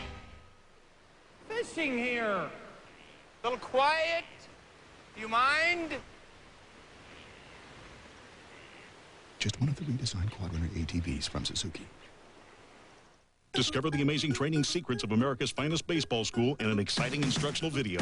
Baseball World's Defensive Drills video features professional scout and instructor Tommy Mansky and the same techniques that produced his back-to-back-to-back AAU national championship teams. Collegiate Baseball Magazine's editor calls it a masterpiece, the best drill video ever produced. This video is endorsed by top professionals like superstar Fred McGriff. This is the instructional video that gets results. The Defensive Drills video benefits players of all ages and ability levels and makes a great gift too, so call now. This week, the LPGA Tour rolls into Atlantic City, where the stakes are always high, but the low score wins the trophy. The ShopRite LPGA Classic continues today at 3 on ESPN2. Of all the trophies in Brad Lackey's Northern California home, his favorite is the one that took almost a decade to win. And this is, of course, my most prized possession, a gold medal for winning the World Championship in 1982. The wall's not very big, so I really only have room for one. That's why I only have one. That's my favorite one, of course. That 500cc world title made Brad the first and only American to win the prestigious class. But the championship didn't come easy for him, as he and his Suzuki teammate Andre Vromans came into the final race of 1982, tied in the point standings. I came from behind and caught him and beat him in the first moto, and that extended my lead by a few points. And you know, second moto, I still had to basically finish in front of him to clinch the title, and that's what we did. And it was exciting. It was probably one of the most dramatic finishes of a Grand Prix, you know, that I ever saw. I'm going to them for 10 years. Because I've been trying for so long. Suzuki is coming back. Vromans was the local favorite. The last 3 races are always in Belgium and Luxembourg in that area, and he's right from there. So there's 60, 70,000 people there to cheer him on, 60, 70,000 people there to boo me on. And so it was pretty intense going down to the last race. And like John Elway in football, Brad decided to leave the sport while he was on top. I kind of made up in my mind if I didn't get paid a lot of money, I was going to retire. And I put a high number on my services, which I knew it was way too high, hoping that nobody would really go for it. And a couple Italian companies got pretty close, and I got a little nervous. But then in the end, that wasn't quite enough, so I decided that would be a good time to retire. And I really have no regrets. The only regret Brad might have is losing track of his championship bike. He even took time out of our interview to ask Suzuki team manager and 5-time world champion Roger DeCoster to help him locate this priceless piece of motorcycle racing history. It'd be a nice addition for my little tiny trophy collection. It's nothing like yours. You got a huge one. You got lots of bikes. I don't have any. I only won 1 world championship, not 5. So if I could get my 1 bike, I'd really be a happy camper. So anything you do for me, thanks, Roger. Yes, that was the answer to our Suzuki trivia question as well. Brad Lackey, a 500 champion one time. After several years of trying, he finally nailed it down. Stefan Roncada gave us a 125 sweep. Can number 4, Ricky Carmichael, sweep the 250s here at Budds Creek. The weather is hell. We've got terrific conditions.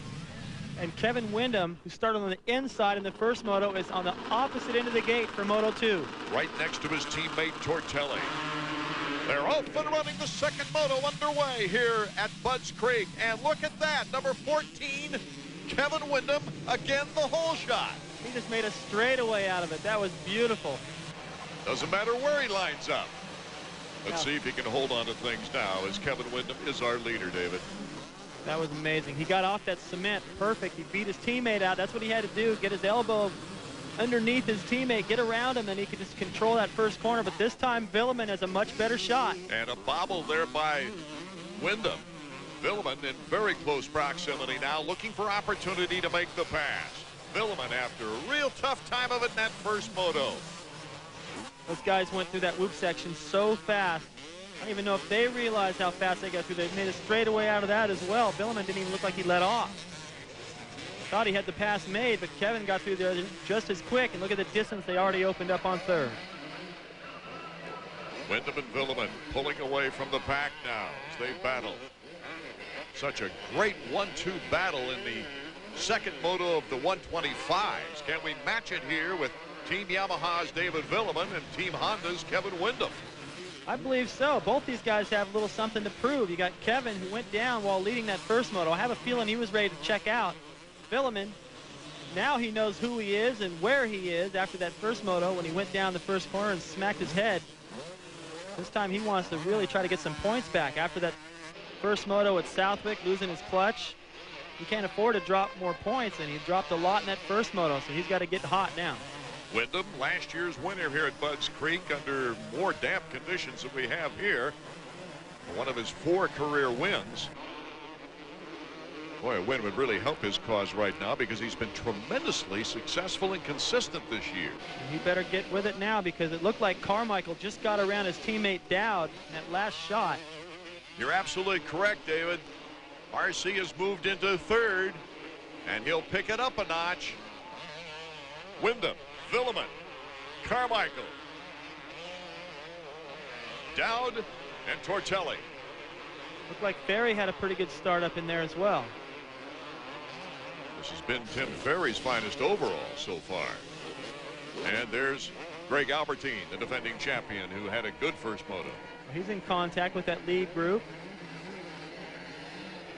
Everybody that's a player here has ridden well, has got a good start in the second moto. I think we might see more than a two-way battle for the lead. The berm's pretty deep here in the second moto, the final moto of the day. Very similar to the kind of dirt I had at Lake Sugar Tree. It's so loamy when it's rained just right. They've got it watered just right, which they've prepared the track here perfect. The berms are excellent. Watch Kevin just work his way around these corners, able to just lay it in, get on the gas, and it hooks up. Our leader is Windham. Sebastian Tortelli, who came through almost the entire pack in the first moto, is already up to fourth. So look out, he's a charger. We'll be right back. It's Honda's Red Hot Summer. Now the best time to ride is the best time to buy, because from now until the end of July, you can get our lowest payments available on XRs and ATVs, or choose no payments for 3 months, and both offers let you ride off with no down payment. It's easy with your Honda card. And now, gear up with 200 Honda bonus bucks with any XR50, 70, 80, or 100. Honda's Red Hot Summer. It's the sales event of the year. Prilosec users, it's time for something special, wherever the summer takes you. Now you can get a special free offer for Prilosec users.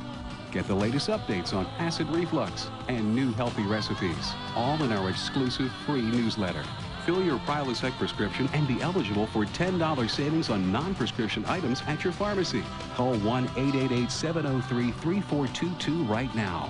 Prilosec is prescribed for the heartburn associated with acid reflux disease. If you have persistent heartburn that occurs 2 or more days a week despite treatment and changes in diet, ask your doctor. Many people get 24 hours of complete heartburn relief with just 1 daily dose of prescription Prilosec. The most common side effects are headache, diarrhea, and abdominal pain.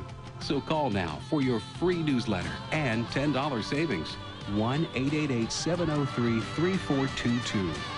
Get a great free offer and have a great summer. When it comes to half-ton towing capacity, Chevy Silverado beats any 4x4 V8 from Ford or Dodge. When it comes to size, Silverado has the biggest extended cab of any half-ton pickup. What'd you do to my truck? I just gave it a wash. And with an offer like this, we made a great truck look even better. Silverado, the truck from Chevy. A man's got to protect his image. We saw a great 1-2 battle in the last 125 moto, but look at this. It's forming up to be an outstanding 250 moto. Out front, Kevin Windham. And right behind him is David Villeman, number 934. Villeman desperately needing a win here to get back in the title chase after some tough times in the opening motos in the last couple of races. I don't see any signs that Kevin is slowing down. It just looks like he's getting pressure from guys who are trying so much hard. A little mistake by Kevin. Here comes Villeman. Bar to bar we go. Don't forget the huge ruts at the bottom of this hill. Villeman wading through them, looks back. He is our new leader. Starting off his first full season in 250s, placing second in Supercross, and beginning this year with 3 straight podiums, including 2 wins, a great accomplishment. And he's a never-give-up type of guy, just like so many others we've described.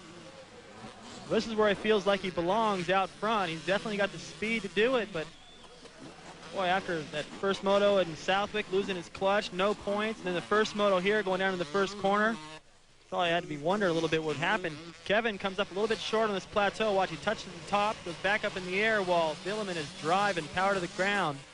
They get side by side through here, but Villeman's got the inside. It's the outside right there, but became the inside at the bottom of the hill for the pass. And here is our first moto winner, Ricky Carmichael. He is currently in 3rd, and he is moving. He better be. Tortelli is moving a little bit quicker and has actually caught this pack.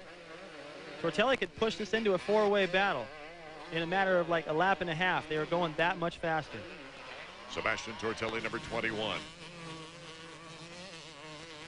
Ricky Carmichael was able to hold him off with a brilliant piece of racing at Glen Helen.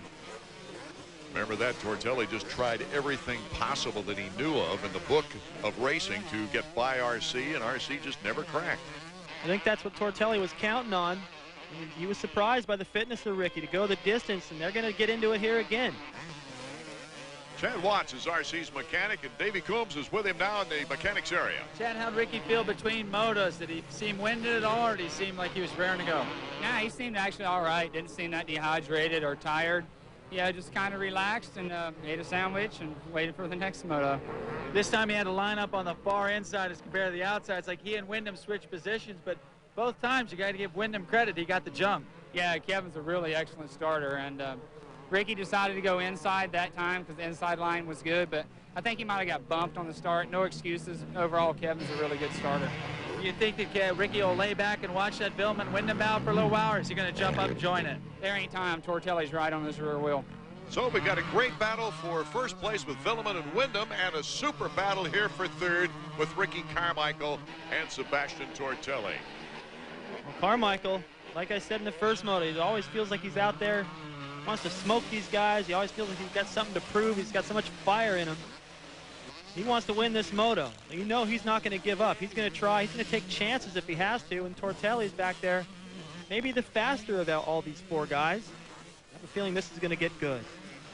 It's already good.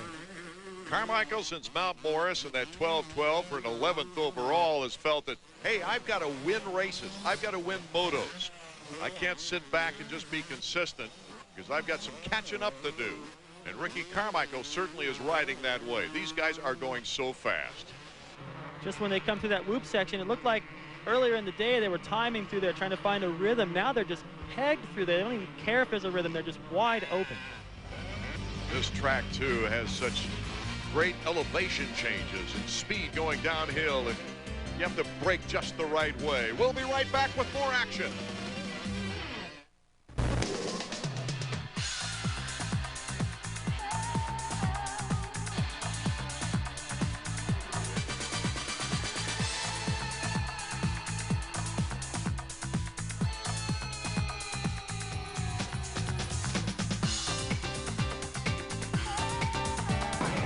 Come to Williams Martial Arts and Fitness, where you can expect the best.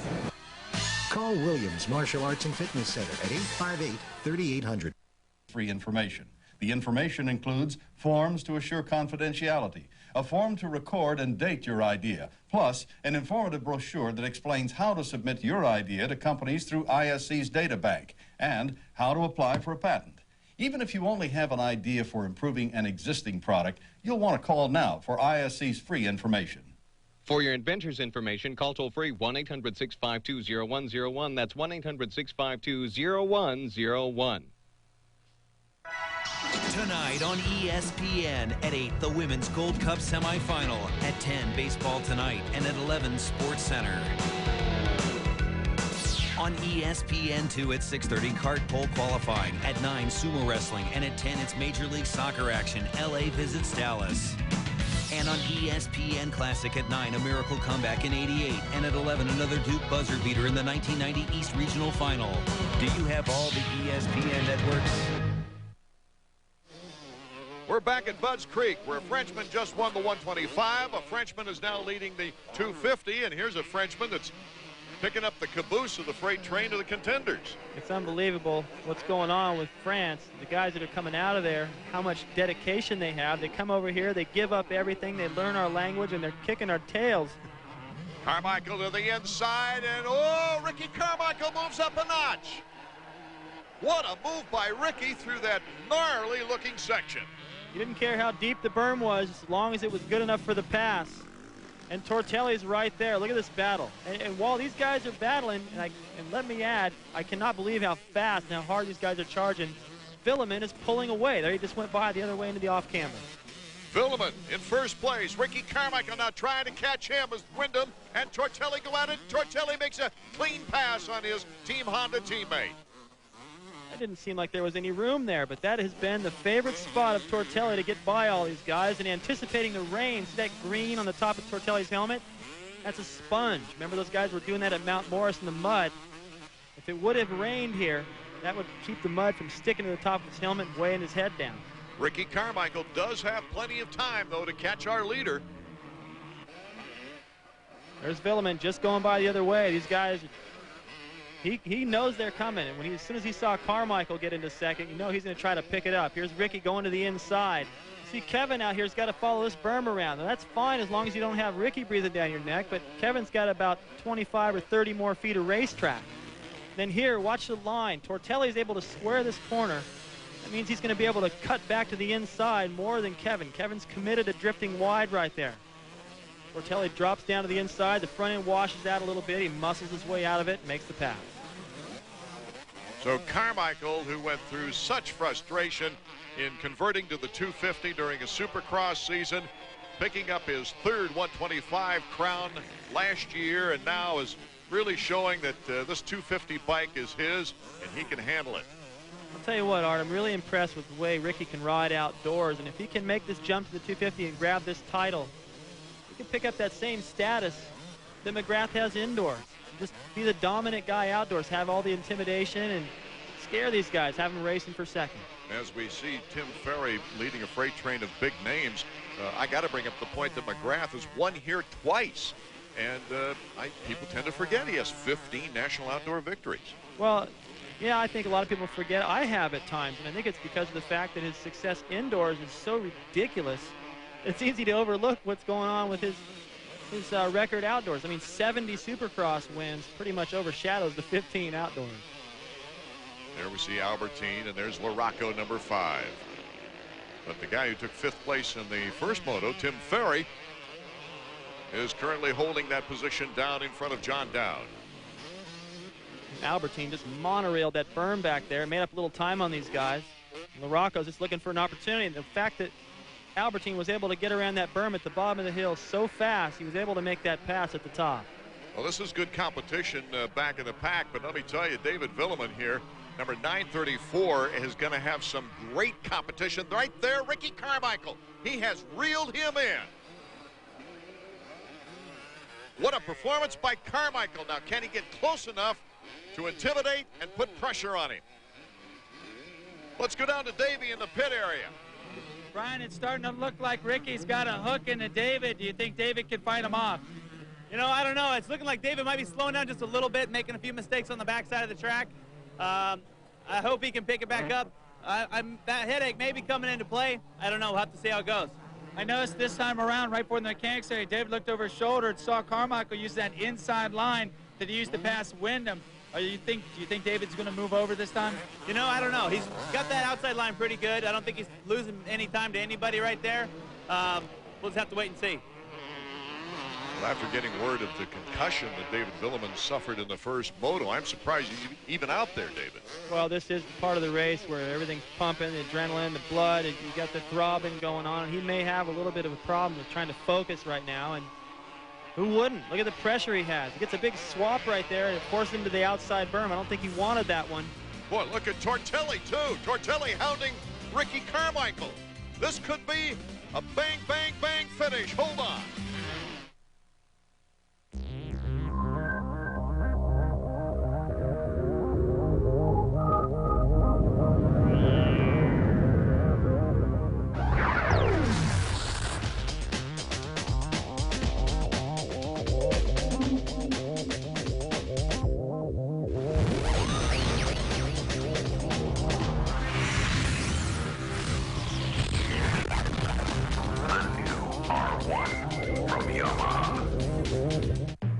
In anticipation of your runaway success as a Wall Street Journal reader, how to blend in with normal people. When in public, walking a pet can help you blend in. A tip on being madly successful from the Wall Street Journal, full of insight on making it big. Subscribe to the Journal for just 57 cents a day for 13 weeks, 25% off the regular rate. The Wall Street Journal. Call 800-722-2100. That's 800-722-2100. Lately, it's been questioned whether 3-play from ESPN.com is a form of gambling and therefore detrimental to America's youths. With me today is Atlantic City pit boss, Freddie B. Is 3-play a form of gambling? Kids, pay attention. No. There you have it. 3-play from ESPN.com. It's free. It's sports. Give me the briefcase. It's money. It's a significant amount of money. Welcome back to Budds Creek, where we've got a 252nd moto that is going to be an incredible finish.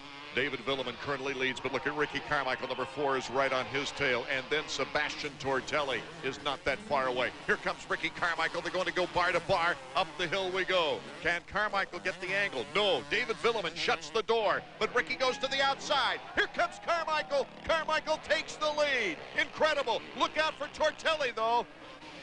He's going to look for some opportunity here against Villeman.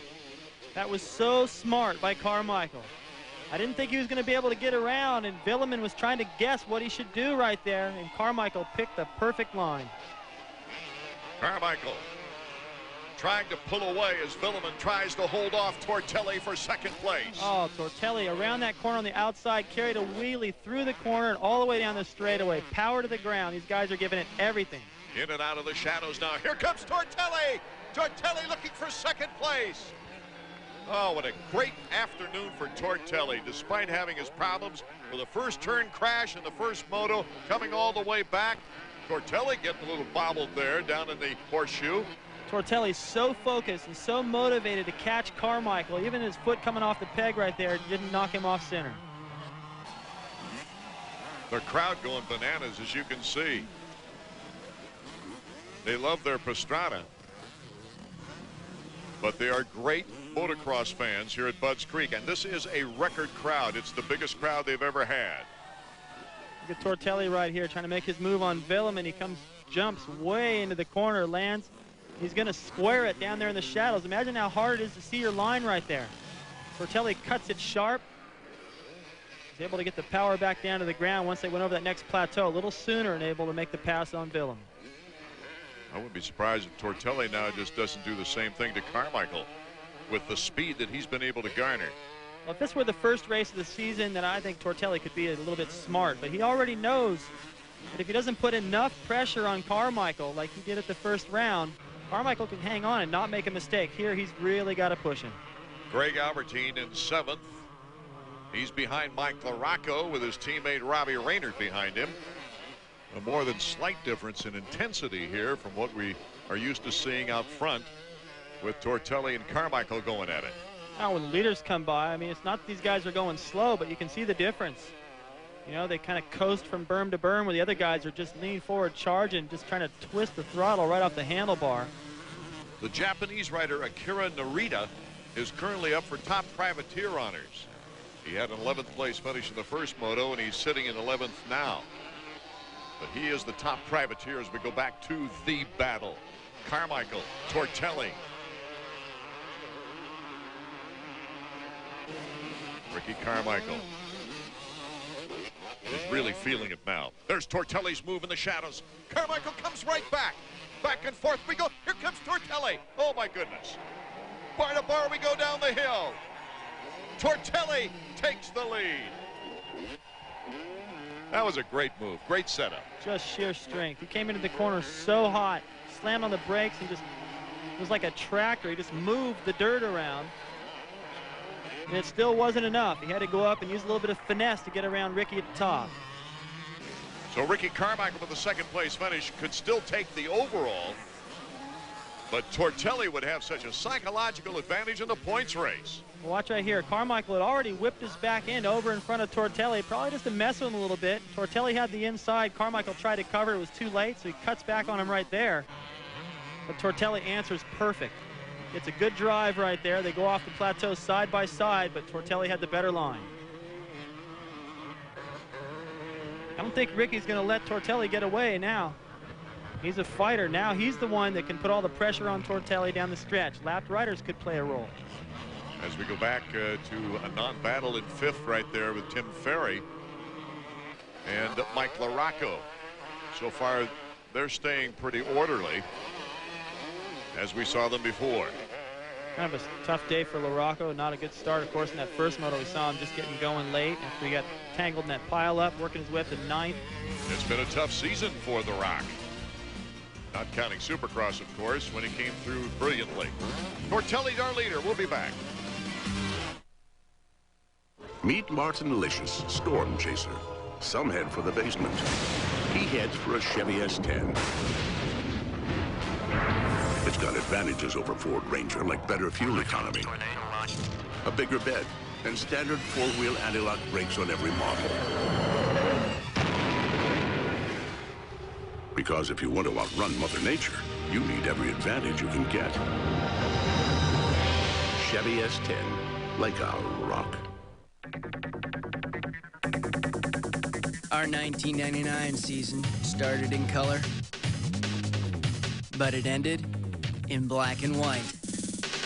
The Suzuki GSX-R line, 1999 AMA Superbike Champion, AMA 750 Super Sport Champion, FIM World 600 Super Sport Champion, AMA.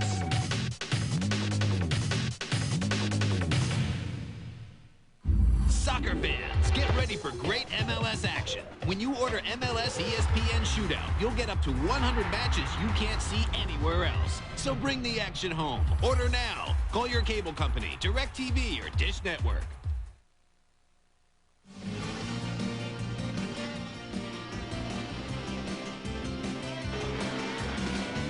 The Chevy Trucks AMA Motocross Series is brought to you by Chevrolet Trucks, the most dependable, longest-lasting trucks on the road. And by Honda, the company that defines performance on two wheels. Performance first. And by Suzuki, makers of innovative motorcycles and ATVs. We're back for the white flag lap. Sebastian Tortelli taking the lead away from Carmichael. Carmichael not that far away here on the last lap. What does he have planned? Something outrageous. That's what it's going to take to get around Tortelli, because he is solid. He's going fast enough. Ricky's going to have to take chances. In this position earlier in the... Oh, whoa, look at that. Ricky Carmichael comes right in and does a block pass on Tortelli. Makes Tortelli stop. I had no idea that was coming. Tortelli had such a lead going down that hill. I had no idea Carmichael could get in there. I don't know if Tortelli really appreciates the way he looked back and stopped like that. I'd be so motivated to get him back. Well, they still have a lot of this lap to go, though. And Tortelli has opportunity. Let's see if he can get him back. Yeah, Ricky may have pulled the trigger a little early, because now Tortelli's got about 3/4 of a lap to try to come back. Look at Ricky coming down the hill on the inside. Doesn't look like he's got enough time. Tortelli sees him and waits a little bit, thinks, I'll just cut back under him. And Ricky does that little chicken look over at you, stopping the line thing. I don't know. He's famous for that, but that would just aggravate me. If I ever did something like that to Hannah or Rick Johnson, I'd be parked in the stands the next moment. But Carmichael has the lead. Will he hold on to get the sweep? Well, you got to hand it to him. He did what he had to do. That's Ricky Carmichael. That's his style, whatever it takes. You got to admire somebody that wants to win that bad. These guys both do. Tortelli slipping out just a little bit in the back turn, but you can see that red fender. That's right his favorite corner. Look how close he got. A lapper, a couple of lappers. They're going to have to work around. Look out, here comes Tortelli on the inside, but Carmichael takes the inside line. He's going to split the lappers. Carmichael. Oh, that was a good break for Ricky. And the checkered flag for Carmichael. His second sweep of the year, his third victory of the season. And Ricky Carmichael has turned the trick here in the second moto, catching Tortelli and repassing him. David Villeman holding on for third, Kevin Windham in fourth. Let's go down to Davey Combs. David, I know that first turn crash in the first moto had to have hurt a little bit, but you came out in the second moto, you fought the whole way, you even had the lead for a while. Your head had to have been hurting. Yeah, you know, I crashed out in the first turn, and I could not remember the track for a few laps, and I had a terrible headache. And I'm happy with my podium second moto because I could ride far back, but I did a great shot. My back works really well, and so I'm happy with the podium second moto. How's your head feel now? I feel very bad, and I need to go sleep now. Okay, well, we'll let you go get something to drink. Good job, David. Good shot. Ricky Carmichael with the sweep. Tortelli and Windham rounding out the podium. Albertine in very good performances, but look at David Villeman in sixth. That seems to be a telling story in the last couple of races. Back to Davey. Ricky, man, that was a motocross race. Yeah, it was, Davey. I tell you, I got a mediocre start, and all the heavy hitters were in front of me except Sebastian, and he latched on to me there, and he saw my lines, and I couldn't shake them, and I'd pass somebody, and he would pass somebody right back, and it seemed like it took me longer to pass people. I don't know if he had Kevin let him by and David let him by, but I rode 100%, and I couldn't shake him when he was behind me, so I let off, and he got by me, and I passed him the last lap. I was getting tired of, these guys pushing me around, and we're out here for a championship. I'll give it 110%. So with the victory, Ricky Carmichael goes back into the points lead by 4 over Tortelli, by 10 over Windham, and Villeman now slipping from the scene slightly, 30 points behind Ricky Carmichael. It was all the way back in 1984 that Jeff Ward won the 125 title, and then he moved up to the 250 class. That's my boy. See the 16 survivor castaway. You're gonna take the punishment if you crash. Excellent. You know, and you've done a great job in talking about taking a chance. I appreciate you coming out on this show because you never know what I'm going to ask you. We just kind of wing it, right, Alan? Yeah, definitely. You guys did a great job. It's a pleasure having Alan Foster and Robbie Miranda on the show. Can't wait for our next edition of XPS as we continue into the snowboard season, and also we'll get into the Vans Triple Crown of Surfing as that's coming up too, and towards the end of the year. For Alan Foster, for Robbie Miranda, for XPS, I'm Paul Higgins. Thanks so much for watching. We'll see you again next time. This has been a presentation of ESPN, the worldwide leader in sports. For more information, log on to ESPN.com. Part of the Go Network, go.com. In the last race, we saw Suzuki's Travis Pastrana win his second 125 race of the season. Not only did he do it in dominating fashion, but he gained valuable championship points on Yamaha of Troy rider Stefan Roncada. With only 3 races left in the season, Travis comes into Millville